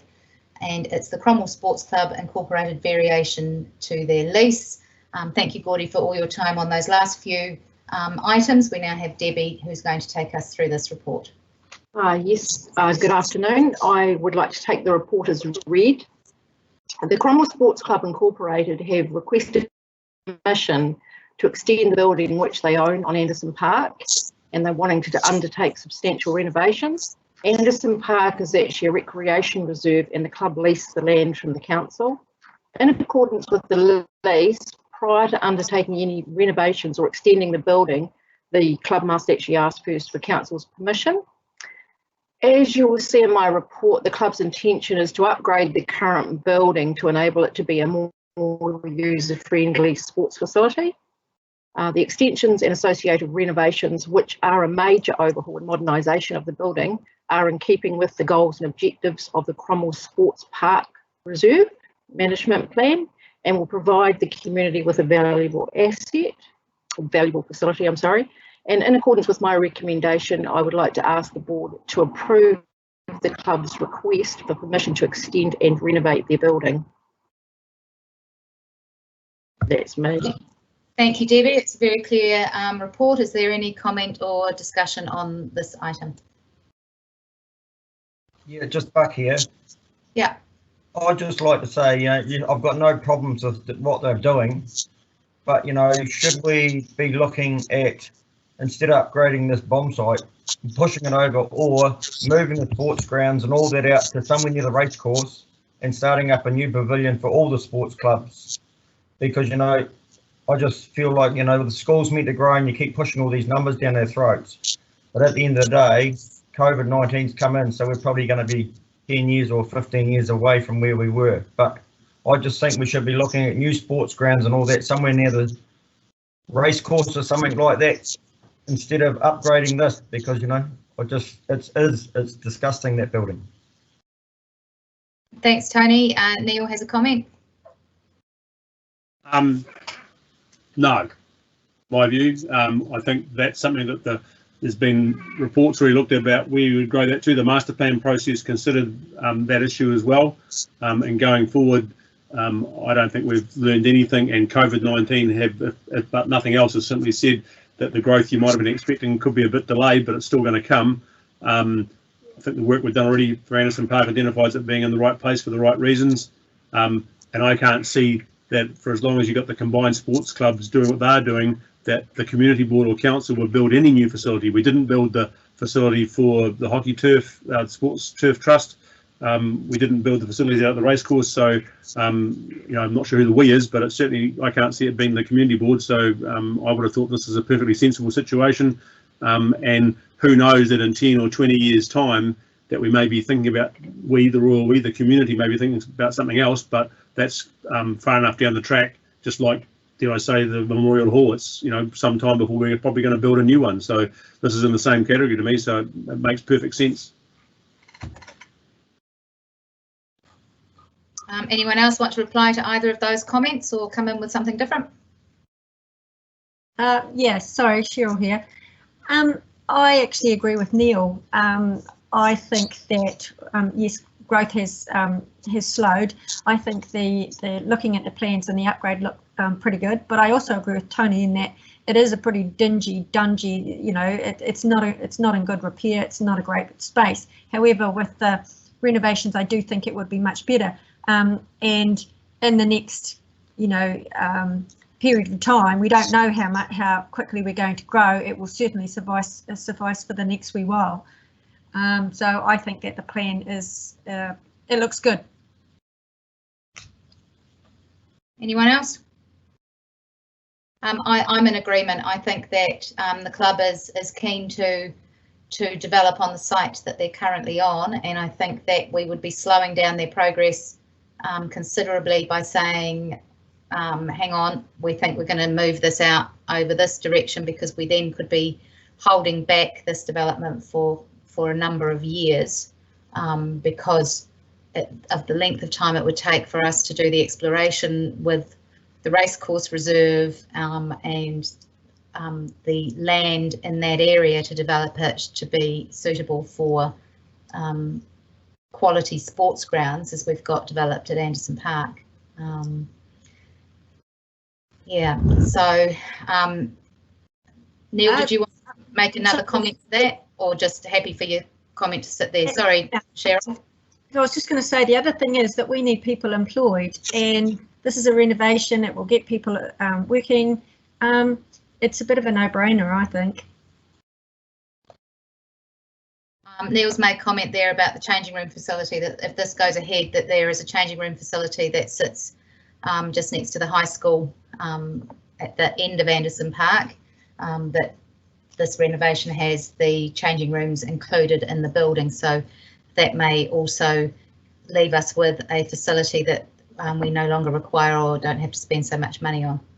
Or even, dare I say, you might actually find another organisation just next door that might say that they'll take it over. You may well, or not. If that would be, yeah. Yes. They've got quite big plans in the footing as well, I think, over the next few years. Is there any other comment before we get to the recommendations? Okay, so our recommendations on page 265 are that we receive the report and accept the level of significance, and that we agree that the Cromwell Sports Club Incorporated's lease be varied by increasing the clubroom area to approximately 727 metres squared to provide for the construction of new changing facilities and storage areas. Can I have a mover and a seconder? I'll move. Thanks. That was Neil. Neil, sorry, yeah. I'll second. Thanks, Cheryl. All in favour? No. Aye. Aye. Anyone next? Thank you. Let's move to our next item, and our next item is the item 20.2.11, page 271, the Central Otago branch of the Vintage Car Club Incorporated, and this is about their lease as well. And Debbie, we're still with you to take us through this report. You are, thank you. I take this report as having been read. Now, on the 11th of December last year, 2019, I presented a report regarding the renewal of Central Otago Vintage Car Club's lease. The matter was left to lie on the table to allow several matters to be reconsidered, including the appropriateness of the club being located on the reserve, the lease area, and the duration of the lease. In consideration of those matters, my recommendation today is that a new lease be granted to the Vintage Car Club for their actual area of occupation for a term of 5 years with 2 rights of renewal, with a rental of $8.83 per member. Subject to the agreement, including clauses providing that each party has the right of cancellation with 6 months written notice, and also providing for the methodology by which the rent is set to be reviewed on the adoption of a council lease policy. And that's me, thank you. Thank you. We did leave it to lie on the table last year while further background work was done, so this is a revisitation on this matter. Has anybody got any comment on the new information that's been provided for us? Are you happy for us to go straight to the recommendations? Is there any discussion or concern about the way that that lease structure seems to be set up now? Rowan here, the only thing I'd like to include was that bit about the reserves management plan could be included, perhaps, if that comes up with something different. It could cause a variation of the lease.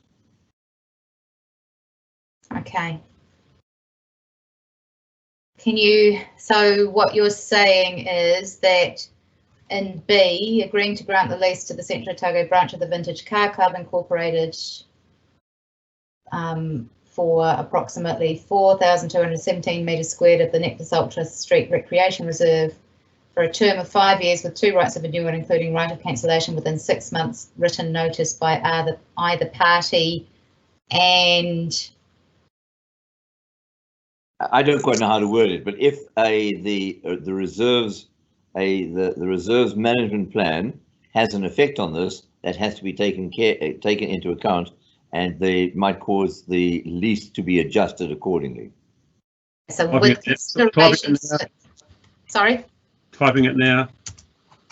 With consideration to the development of a resource. No, where am I going? With the reserve management plan, which may mean an adjustment to the lease is required. Something along those lines. There, here we are. Neil's good at these sort of things. Oh, yeah. In the event that any revision of the Neck Plus Ultra Reserve plan make any lease incompatible, then provision to be made to determine the lease. Some interesting spelling there, Neil. 2 spellings. So I reckon you just add that to make that a new C and make CD. I would. yeah, because it's otherwise B is enormous. So C would read. What would you start it with? In the event, agree that in the event of any revision of the Neck Plus Ultra Reserve management plan that makes the lease, any lease incompatible, then provision be made to determine the lease. Or probably to alter the lease. So yeah, to alter the lease. Determine is the right term. You determine a lease when you end it, or something like that. Okay, fine. I'll take your lead on that. He's made comment there that she can get the recommended legal wording for that. But does that mean we can still pop that in there today as a C? And I think so. I think so, Anna. But we get, excuse me, get the wording correct in the lease itself. Get some legal advice just to make sure we've worded it correctly. Right. All right. So yeah, I'm sure we've done that in the past, Anna, where we sort of got the wording almost right and then got legal to check it. Yeah, perfect. So agree that in the event that any revision of the Neck Plus Ultra Reserve management plans makes any lease incompatible, then provision will be made to determine the lease, or would it be to redetermine the lease? You just get the legal department look at that, and I think we can approve that. Becca says the recommendation is fine. So we've now got A, B, and C, and D.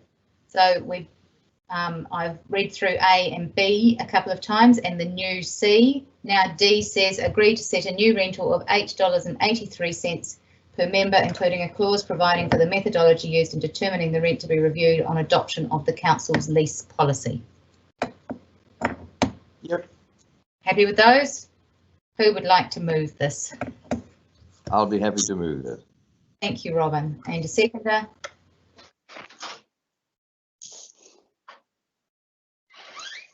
I'll second. Thank you, Cheryl. All in favour? Aye. Anyone against? Aye. Thank you. Righty ho. So we are now on to the request to renew the Cromwell Golf Club lease.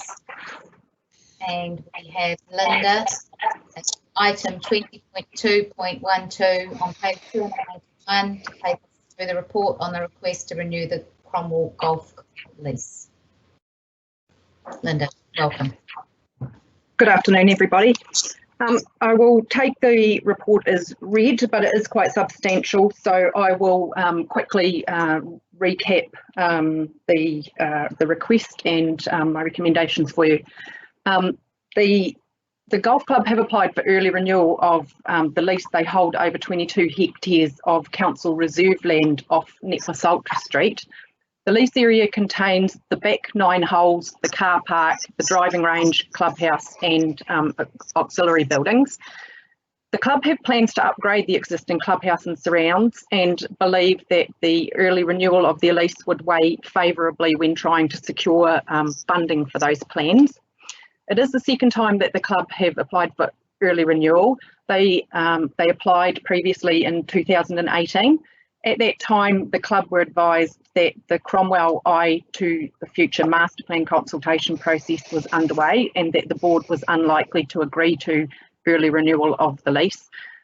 The Cromwell Spatial Plan was adopted in 2019. It identifies how Cromwell should be developed over the next 30 years and how they plan to accommodate growth in a manner that maintains what is important to the community board, to the community.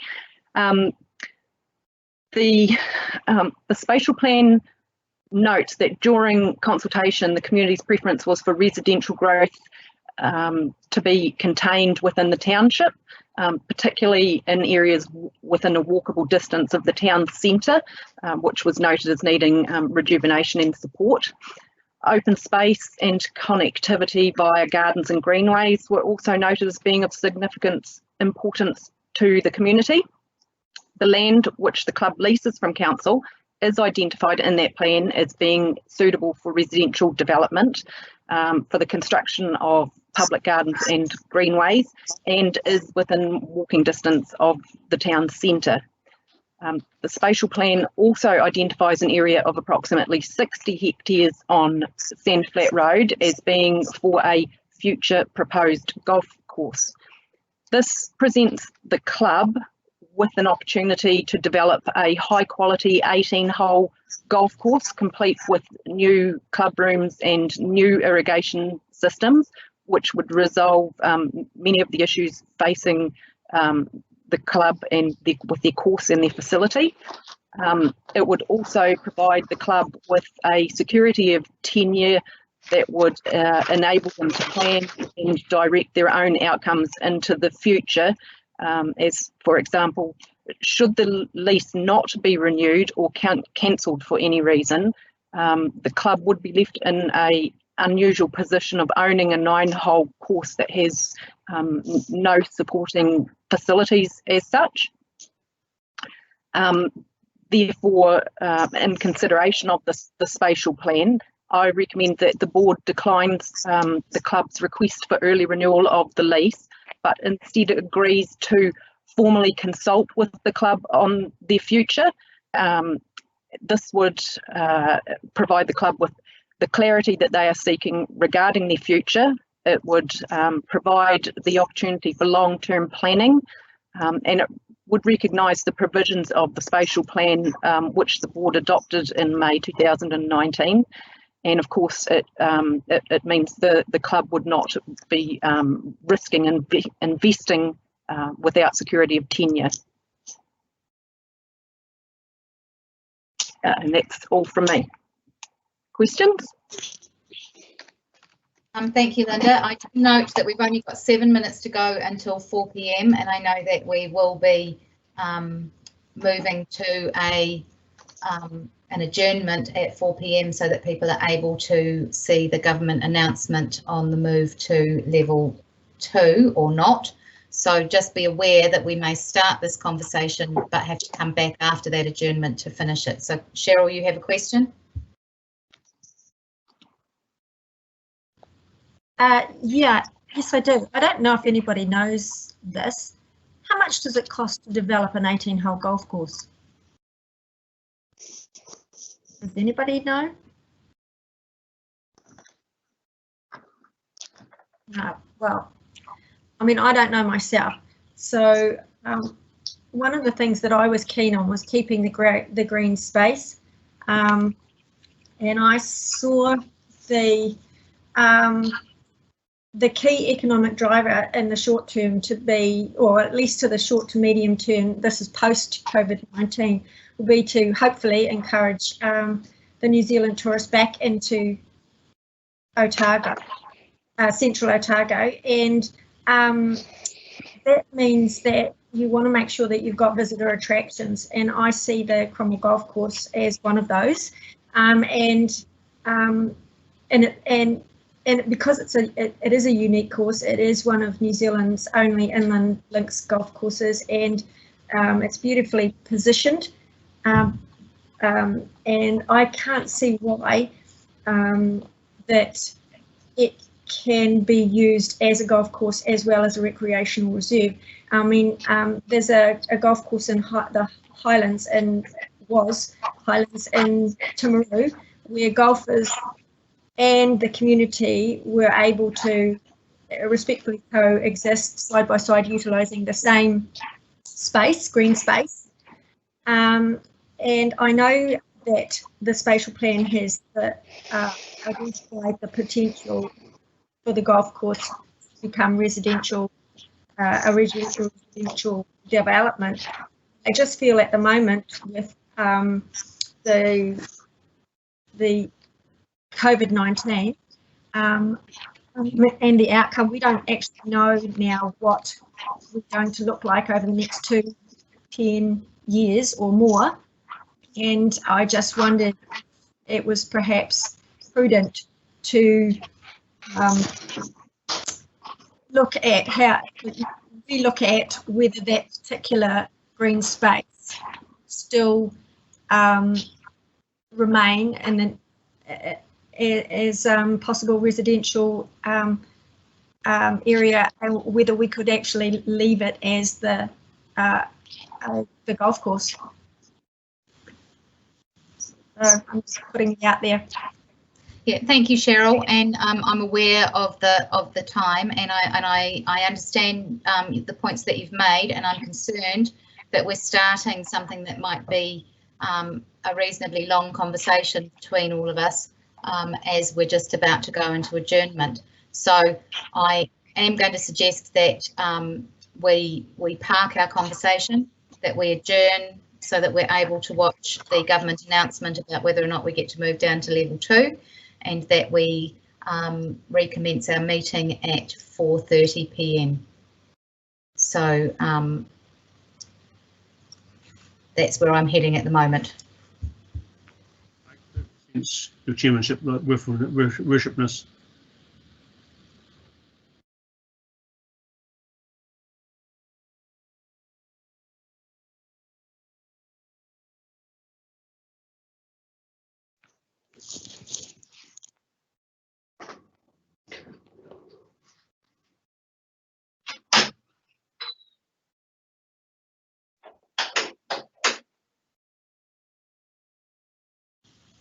Sorry, thank you for your short. Cheryl, we'll come back to you to the discussion after our adjournment.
Jobs.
Yeah.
I came back.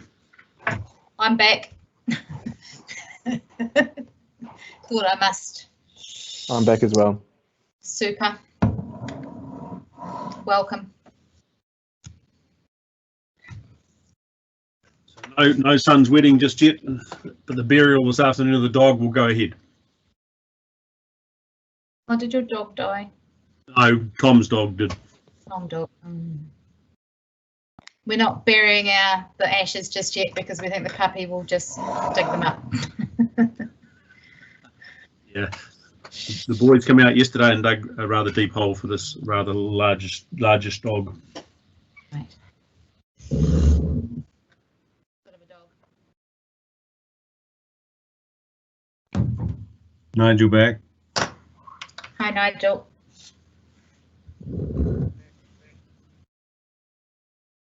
Robin here. Hi, Robin.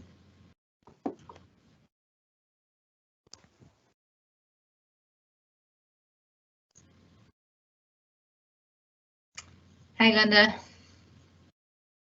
Hi.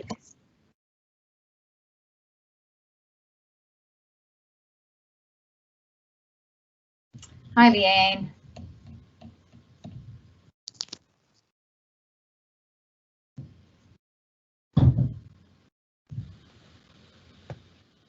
What it's worth, there must be quite a few people watching the live stream because I've had a couple of comments come back about it. I can hear you now. Can you hear me now, Buck? Hi, Buck. Hi, Satya. Who are we waiting for? Is Cheryl back yet?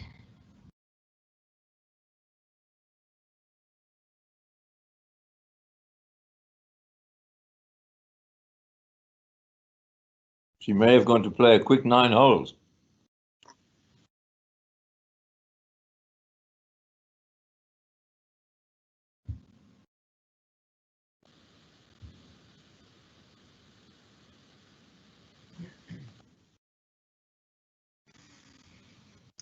It is the time that we said our adjournment would be over has come. It is now 4:30. I am aware we may still be missing at least one member of our board.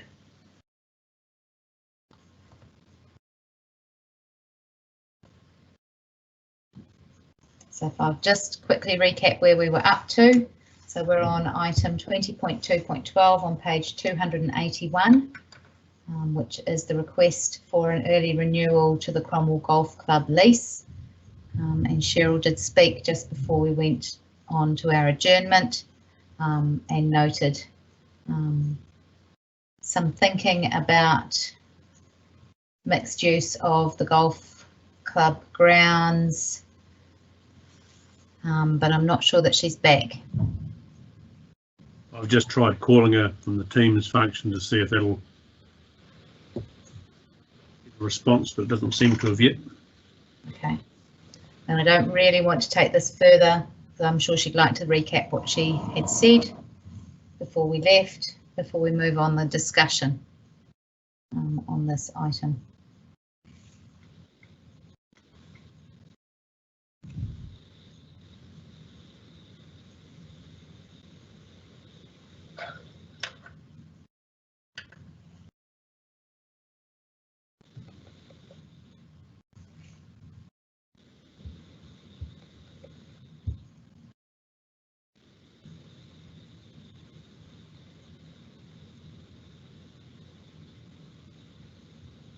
Hopefully she's not having difficulty getting back in.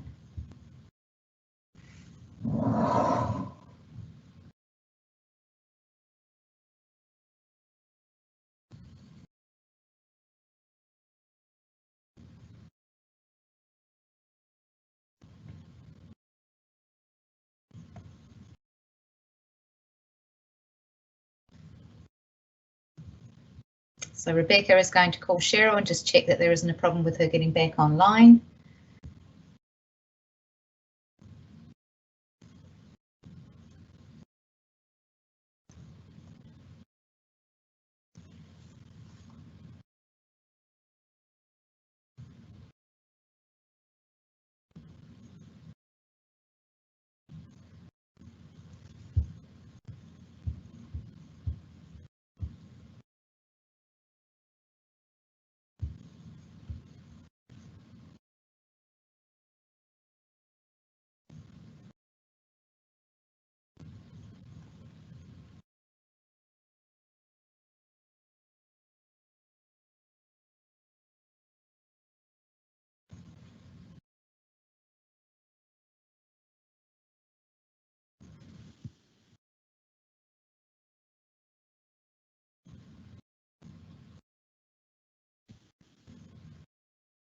Okay, there has been no answer.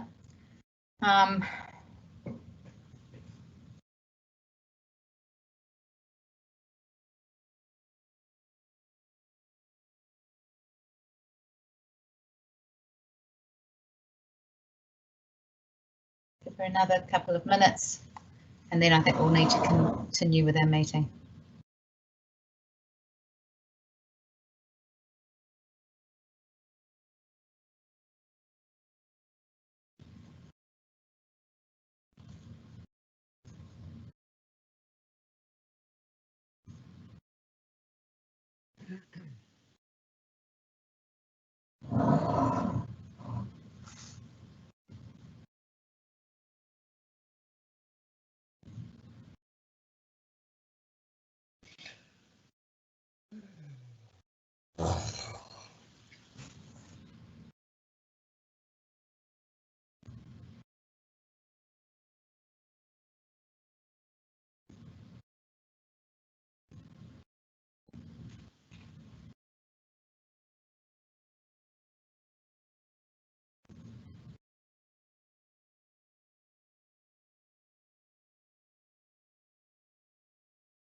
Okay, it's 5 minutes after when we said we would be back, so I'm actually going to start the discussion again and hope that Cheryl joins us very soon.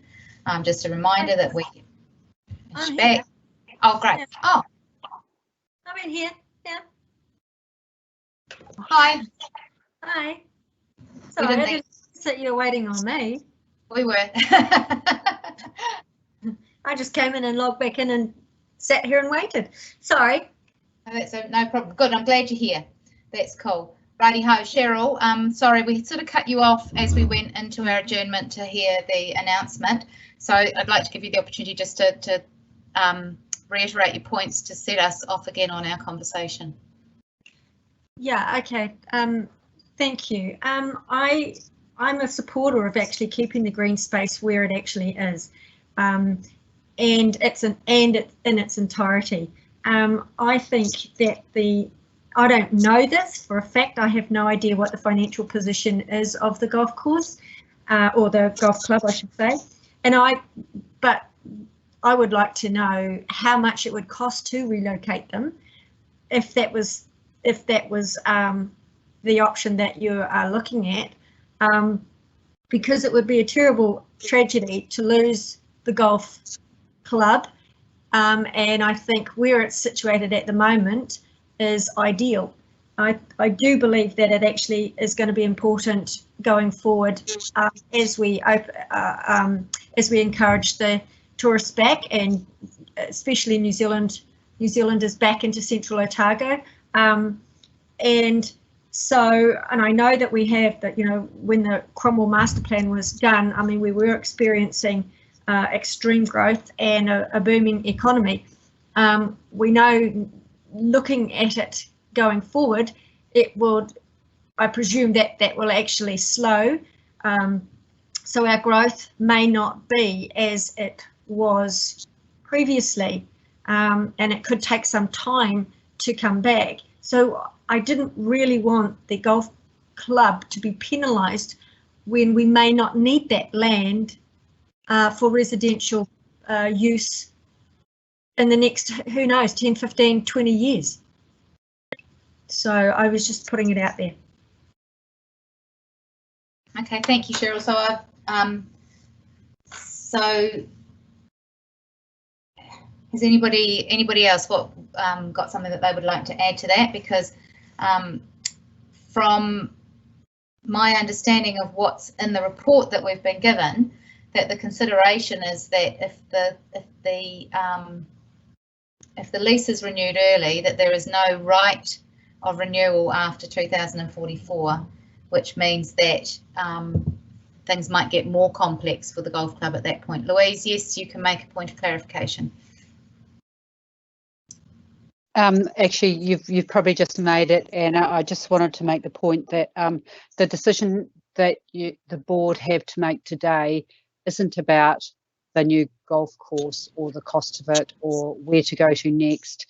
Totally agree with Anna that we don't fully know the effects of COVID-19, and we probably won't for a while, but also concerns about penalising the golf club, which is why we're saying don't rush in, and consult with the club about their future, because Anna, you've made the point that if we allow early renewal, that could be it for them in 2044, and they may well be left with a 9-hole course, depending what a board of the future decides.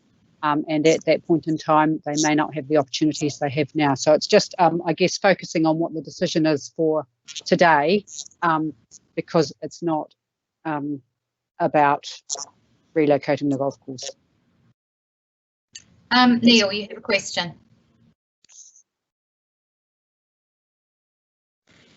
Yep. I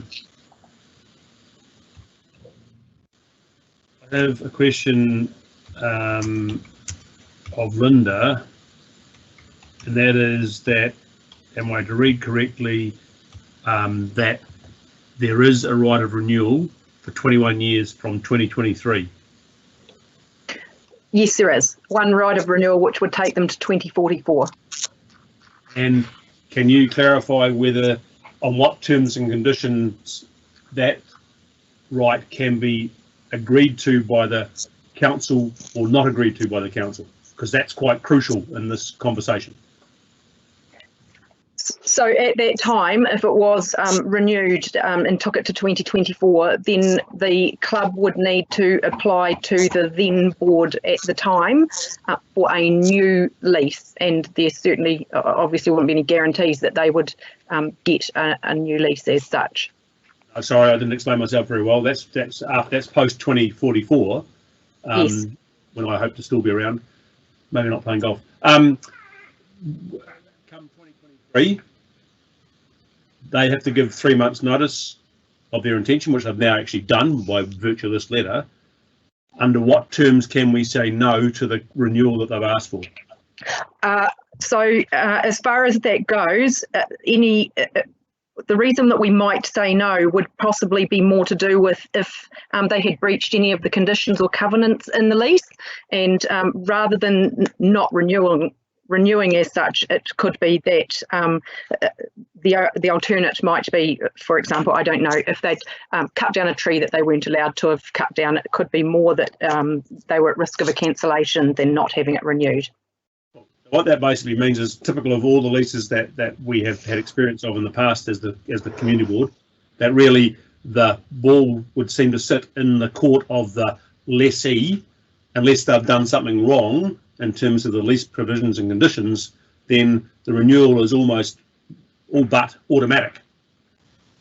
And of course, what the club is saying now by their application is saying, confirm now that we can renew. We've given you the 3 months notice.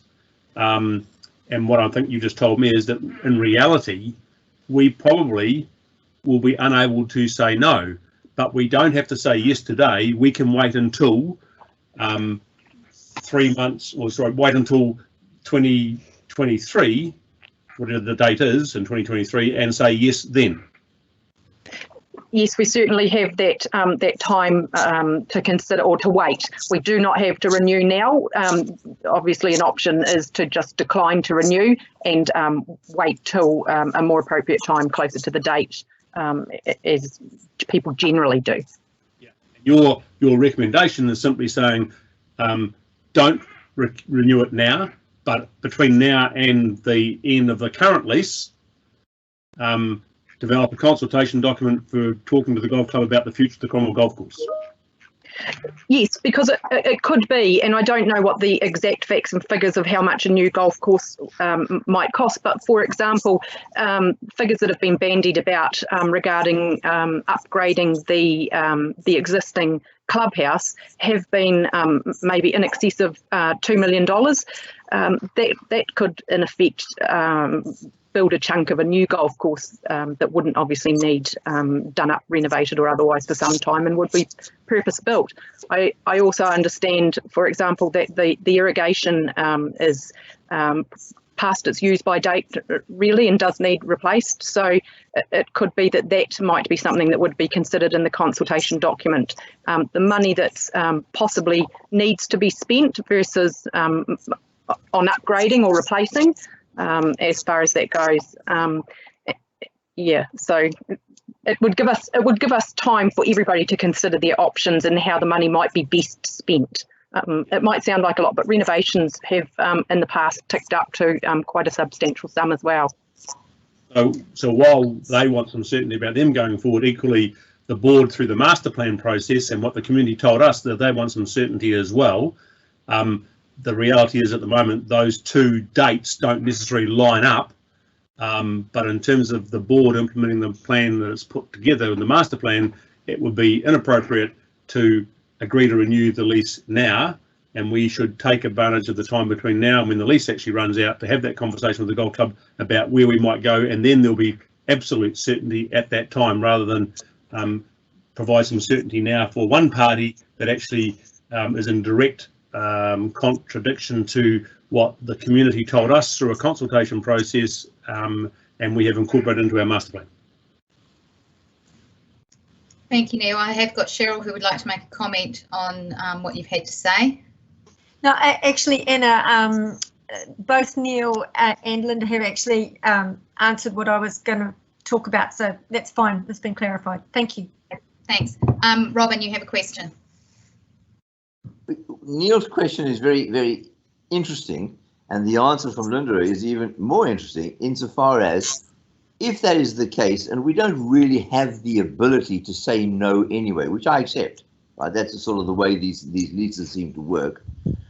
That brings into question, why then did the golf course actually bring this matter up now when they know they've got the security of tenure till 2044, unless, as Linda says, they chopped a tree down or did something wrong?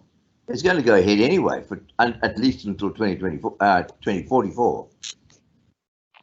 Robin, can I just say, would it not be because they're wanting certainty if they're going to pour more money into the facilities, they don't necessarily want it to be to finish in 2044, and that at 2044 they would probably, I don't know, but probably be hoping that they could actually negotiate a new lease? No, but Cheryl, the question they've asked is only to give certainty until 2044. They haven't asked for anything beyond that. Well, yeah, I appreciate that, but I'm sure that they actually, well, I don't know, but I would have presumed that they've asked for that, but one would presume that they're asking for the longevity, which would mean that they would actually try at 2044 to negotiate a new lease. I don't know. I'm just thinking, why would you pour lots of money into it and get it the way you want it till 2044, and then the next thing you know, you call it quits and, well, I don't know, sell up and move or something. I'm just saying that doesn't make any sense. I would have thought that they would be wanting certainty for longevity, but I don't know. I've not spoken to them. The maturity lease that they were bringing up about it, after 2044, that will be, that maturity lease will run out because it's only valued for 64 years, isn't it? So that'll be why they're wanting some guarantee.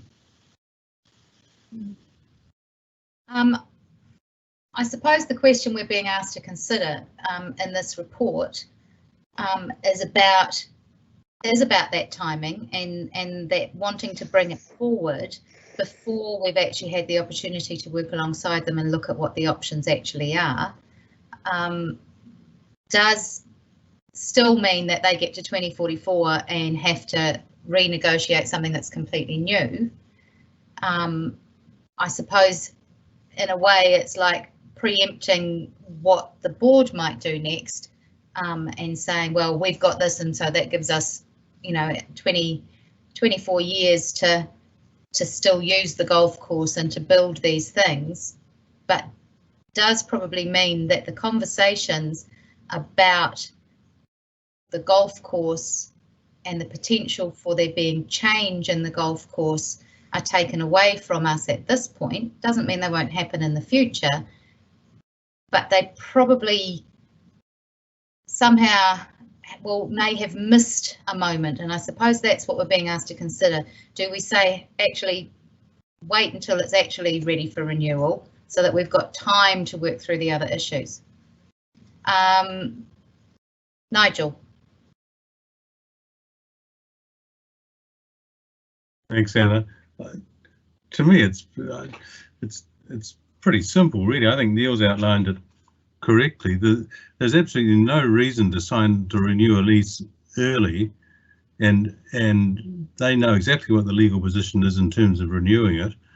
All we're wanting is to create the time to have the opportunity to consult and talk with the golf club, which seems to me to be a very reasonable thing to do, and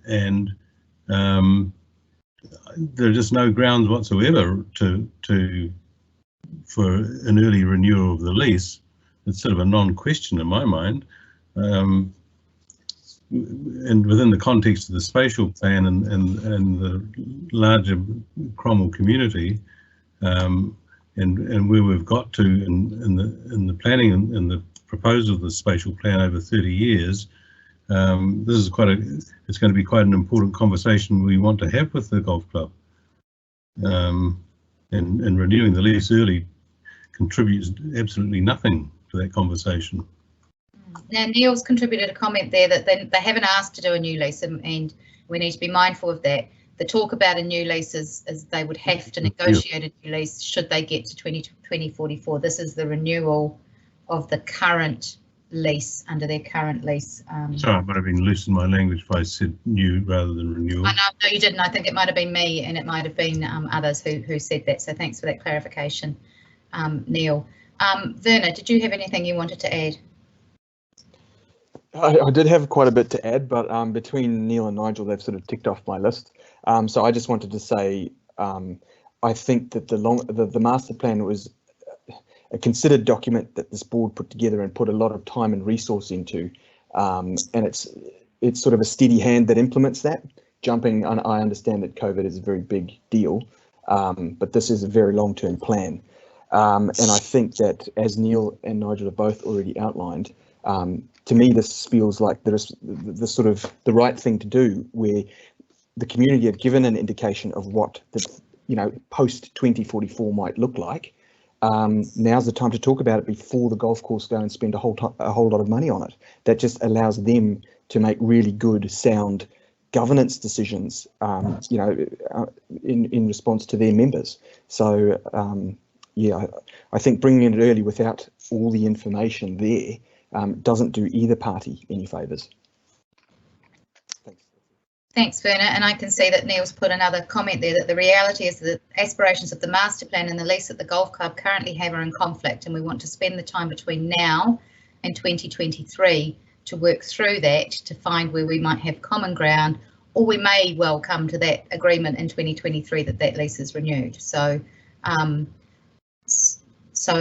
I think we're buying that time for ourselves as a community to work through those issues. If we say, hang on, just wait until your lease is actually up for renewal and then come back to us, and we'll talk about it again then. Robin, did you have anything further to add? Nope, I'm perfectly happy. I think we've canvassed it very, very well. Thank you. Right. So the concern is for us that the consultation hasn't happened with the golf club on their future. So we may be opening up to them a lease that has no right of renewal beyond 2044, which means that any capital expenditure that they might use that surety to gain might see them actually losing out on that in the long term, and that this is probably the opportunity to have really good conversations with the golf course, with the whole membership, not just with the committee, about what they see as the future for their course. And I think that is the nature of Linda's report. I think that takes us back to the recommendations that have been put forward for us, that the community board receives the report and accepts the level of significance, declines the request for early renewal of the lease held by the Cromwell Golf Club incorporated over section 4 block XC11 town of Cromwell for a term of 21 years, agrees to the development of a consultation document for the purposes of consulting with the Cromwell Golf Club about the future of the Cromwell Golf Course. And I think that's probably the key to it, is that recommendation C, that this isn't a, hey, we want to stop, we've said no to something. It's a, can we talk about this a little bit more? So I'm looking for a mover and a seconder, and there may be further discussion as well. Neil. Yeah, I want to move recommendations A, B and C, and one of the reasons to support why I'm doing that is that, particularly in relation to C, is that through the master plan process, and I probably have a pretty good understanding of that, there was a lot of work done with the planning team and the staff team and the consultant team with the then board of the golf club to work through the issues with the proposal, and it seems, for whatever reason, that within the golf club itself, there has been some disconnect with the membership. Now, that's not an issue of ours. That's not a criticism. It's not a complaint. It's just a reality. The master plan process did not get a lot of comment about the proposal. That was pretty clear. And let's be clear, it's not about getting rid of the whole green area. It's about getting rid of a part of it and replacing that with some more housing, residential development, amongst things like a botanical gardens, reserve greenways, walkways, and those sort of things. So it's not as though the whole golf course was proposed to be in the master plan to be just high-rise tower block of accommodation. I think particularly C is the logical thing to do, because it's time to keep on working through that, because as I noted in that comment before, there is a conflict at the moment between the master plan proposal and the current lease provisions with the golf club. And if we can work through them between now and when that renewal is due, then I think we will all be in a far better place. So that's why I'm recommending A, B, and C. Thank you. Neil, before you recommend those, Neil, just a quick question. You spoke a lot about the master plan in that comment, which I agree with. Did you think there'd be any merit to add to C with something around comments relating to the master plan specifically and the conflict that might be there? I think it's a given, Vern. I don't think we need to. Louise and her team are only too fully well aware of that. There's been an ongoing dialogue with the golf club from the very start of when the first thoughts were raised about the golf course becoming into a more residential area with a botanical gardens type feel. And in fact, I think those conversations might have even happened informally before the board were aware of them. So no, I'm happy that it's fine the way it is. Let's not focus it too much. It's quite clear what the issues are. Perfect, thank you. Okay, so Neil has moved those 3 recommendations. Do I have a seconder? I'd be happy to second that, Anna. That's Verna. So any further discussion, or are we ready to take this to the vote? So all in favour? No. No. So I've got 1 opposed.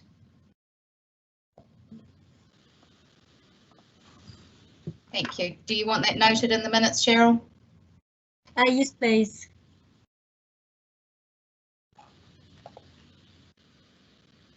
Thank you, guys. We know that this is a difficult area. We know that there's that in having declined the request for an early renewal, that there may be criticism that means we're trying to speed things up and get rid of the golf course. But I think it's really about buying time for ourselves to have those consultation moments with the golf club membership and our community.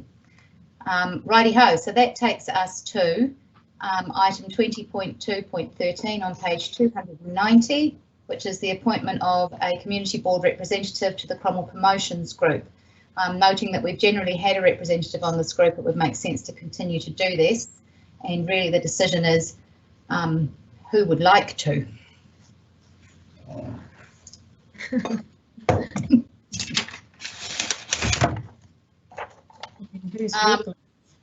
Pardon? That's a load, wasn't it? Yeah. Who has the least workload? I'll put my conflict out there, Anna. My wife is the chair of that group, so I'll be quiet from here on. It'll become tricky on meeting evenings, I think, for your family if you were the person who was our liaison on that group. I'm happy to put my hand up and do this one. The Youth Trust are ticking really beautifully now and are having less meetings because the person that they've employed as the youth worker seems to have things really well under control. So that probably frees me up to take on another role. So I'm happy to do it if there isn't somebody else desperate to be a member of that. I can tell by everybody clamouring to speak that there was great disappointment that other people have moved out. So I need a mover and a seconder that we receive the report and accept the level of significance, and that we appoint Anna Harrison as Community Board Liaison to the Cromwell Promotions Group. Thank you. Who has moved it? Yes, and we need to amend B to include my name, please. Seconder? I will. Thanks, Cheryl.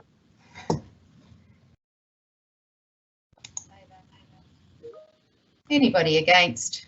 Righty-ho. Thank you, Rebecca. So it now reads, appoints Anna Harrison to the Community Liaison Person to the Cromwell Promotions Group. I'm sure they will be in touch to tell me when I'm required to front to a meeting. So that moves us to our next item, which is 20.2.14 on page 293, which is the governance report. And this is a 4-hour information report with the minutes from the Central Lakes Equestrian Club from September of last year and the minutes from the Cromwell Museum from the 9th of March of this year. Can I have someone to move and second that report, please, that we've received it. Come on, Robin, you must want your name in those minutes. I'll move that. I've been bullied again. I'll second it, Bernard. Thanks.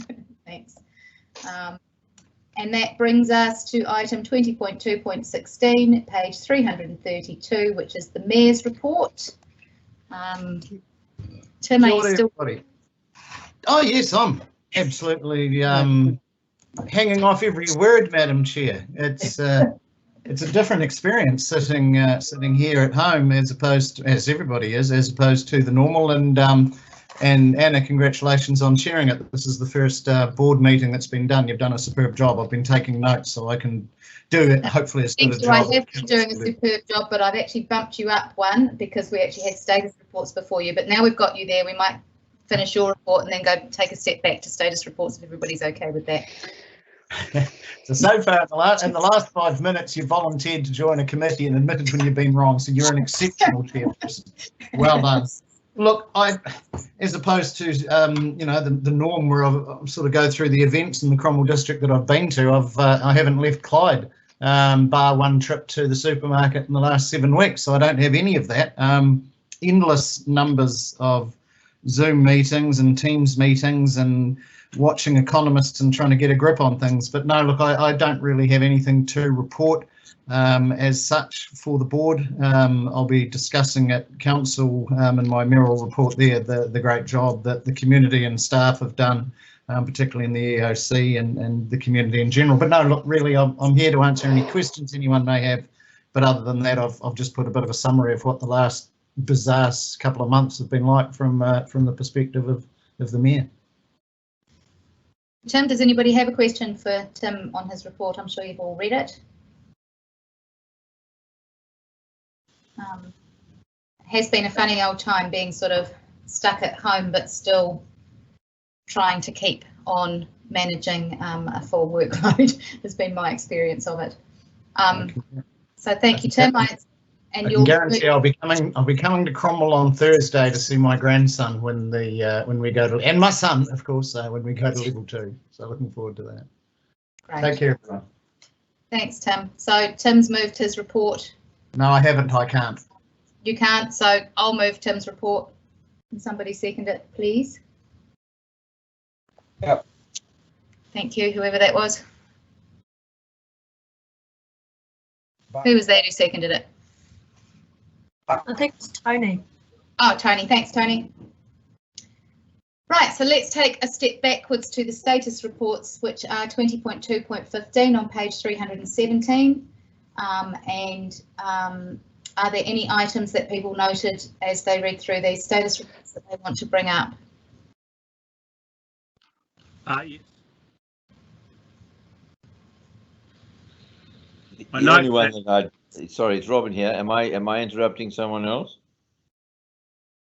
I'm not sure. Possibly.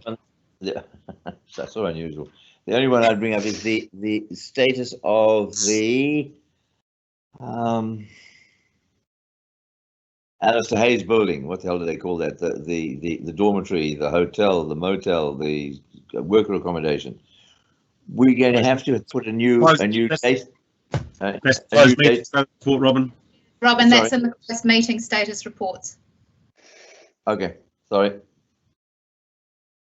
I did have one that I was a little bit concerned about when I read it because on page 326, sorry, there's a lot of scrolling going on now, where we have the easement over the local purpose reserve in favour of Aurora Energy Limited, where we had made a decision to all costs associated with preparing and registering the easement being met by Aurora Energy. It seems that an unintended consequence of this has been that Time Care, who run the Rip and Burn aged care facility, have actually ended up picking up the costs of that.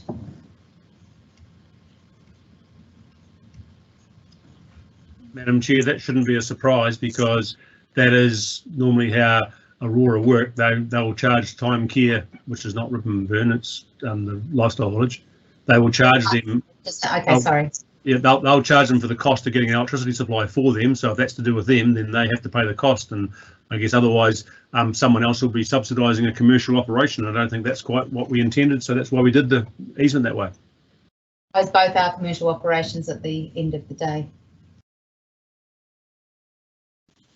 Just need to know if people are comfortable with that, or if they want to revisit it. I suppose we can't really revisit it. It's done, but we just need to make sure that when we do these things, that we are mindful of the consequences of our decision making. Righty ho. So that brings me back that this is a report for our information. Yes, Linda, please add. Sorry, I understand with regard to the Aurora easement, and with going back to the beginning, at the start of my report, I didn't recommend that there would be a fee involved, and we don't usually charge a fee. But what has happened is that Time Care have been asked to make payment of that, what was deemed to be the market value.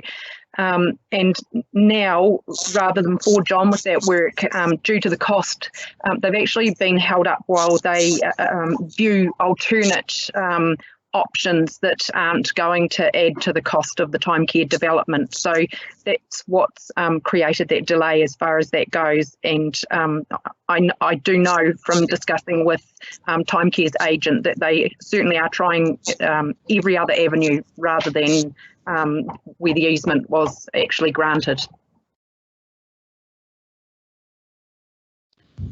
Okay. Has anybody else got any other comment or question or thought on that?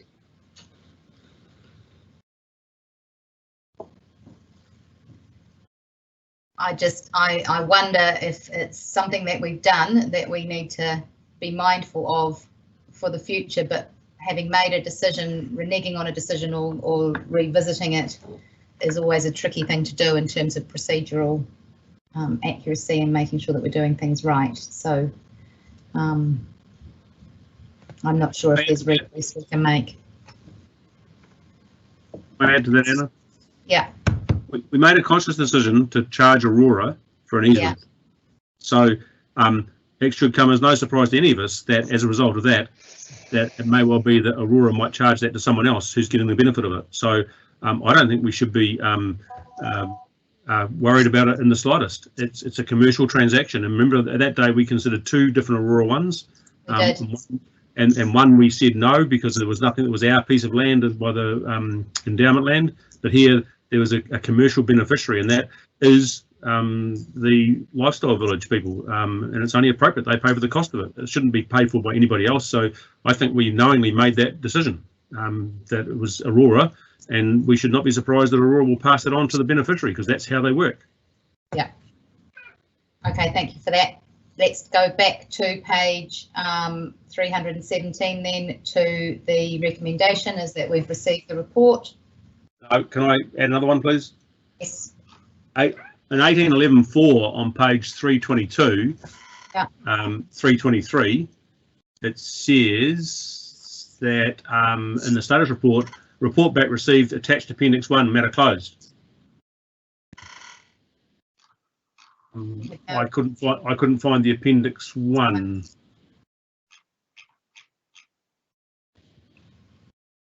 No, I can't find appendix 1 there either. There's no reason not to accept the status report, but we should still get it, and it shouldn't be closed at this stage. Yes. So can we please keep resolution 18.11.4 from September 2018 open until we have seen the attached appendix? That is on page 323. Thanks, Pam. I'll repeat the item number, sure. Can't find it now. It is, the item number's on page 322, it's 18.11.4.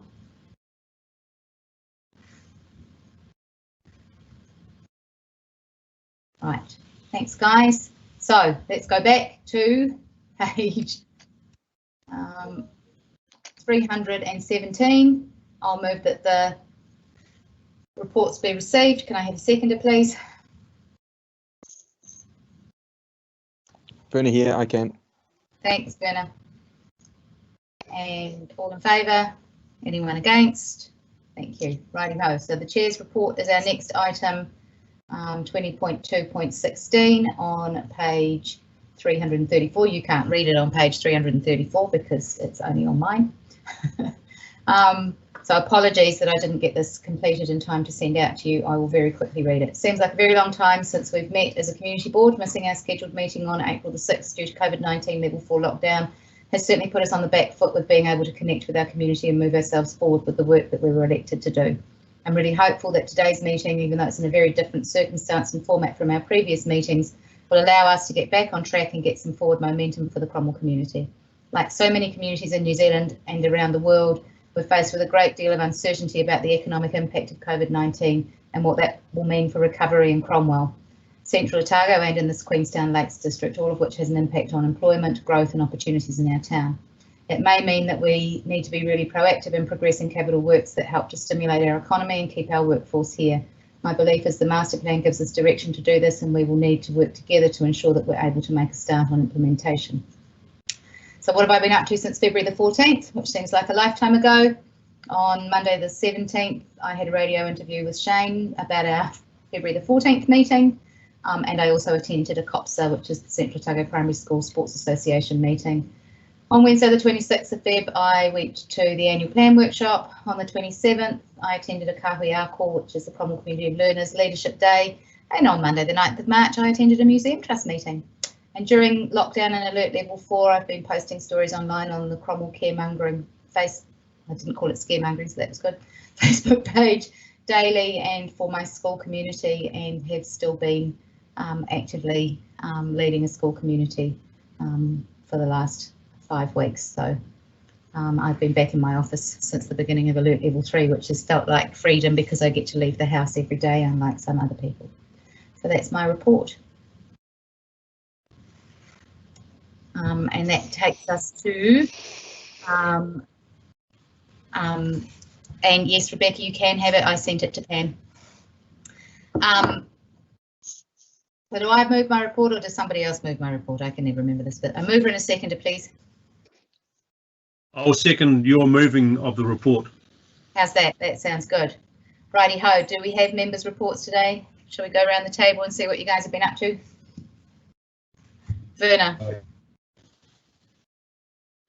Yes, I'll just be very brief. Sorry, I did email mine through as well. So I attended the same Museum Trust meeting as Anna. And then there was also on the 15th of the 4th, there was a Cromwell and District Community Trust.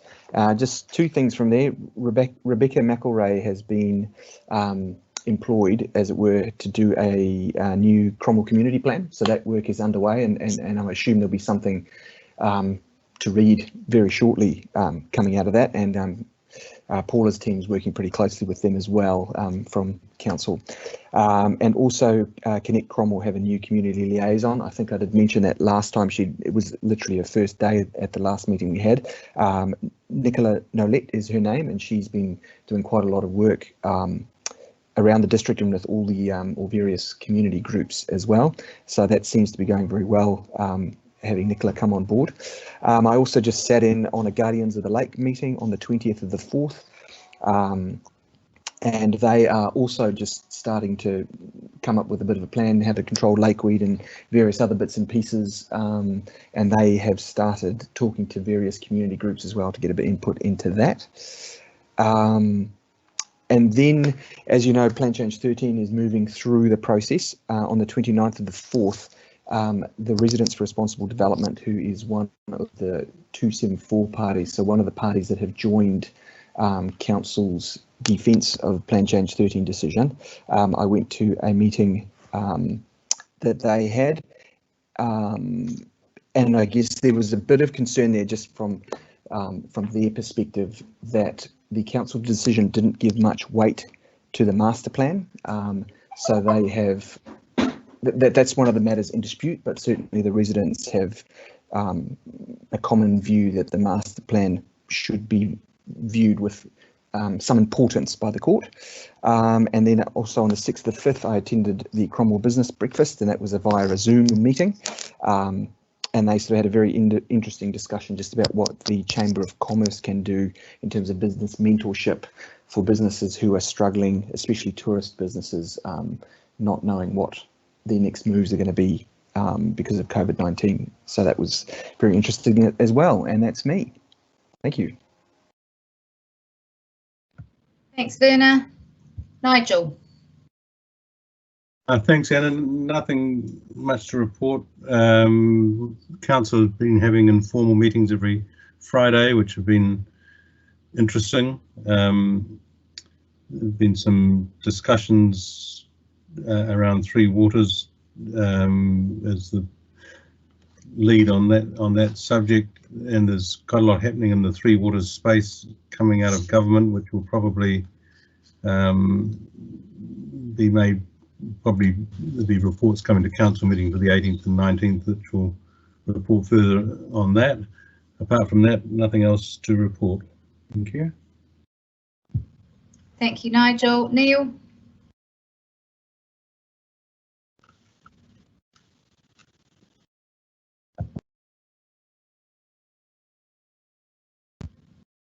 Neil, have you got a report for us?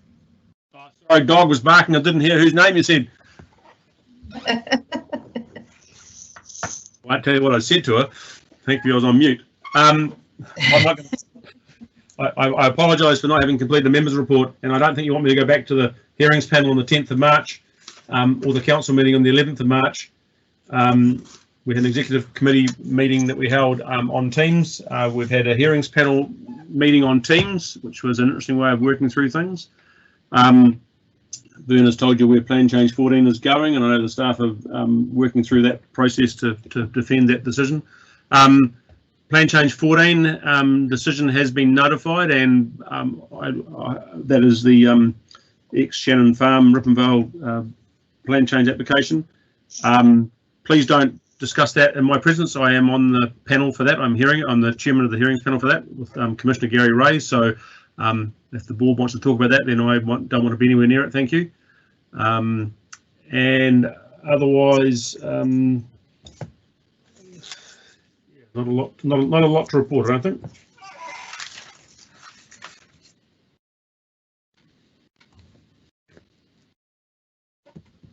Thanks, Neil. Cheryl. Hi, not a lot.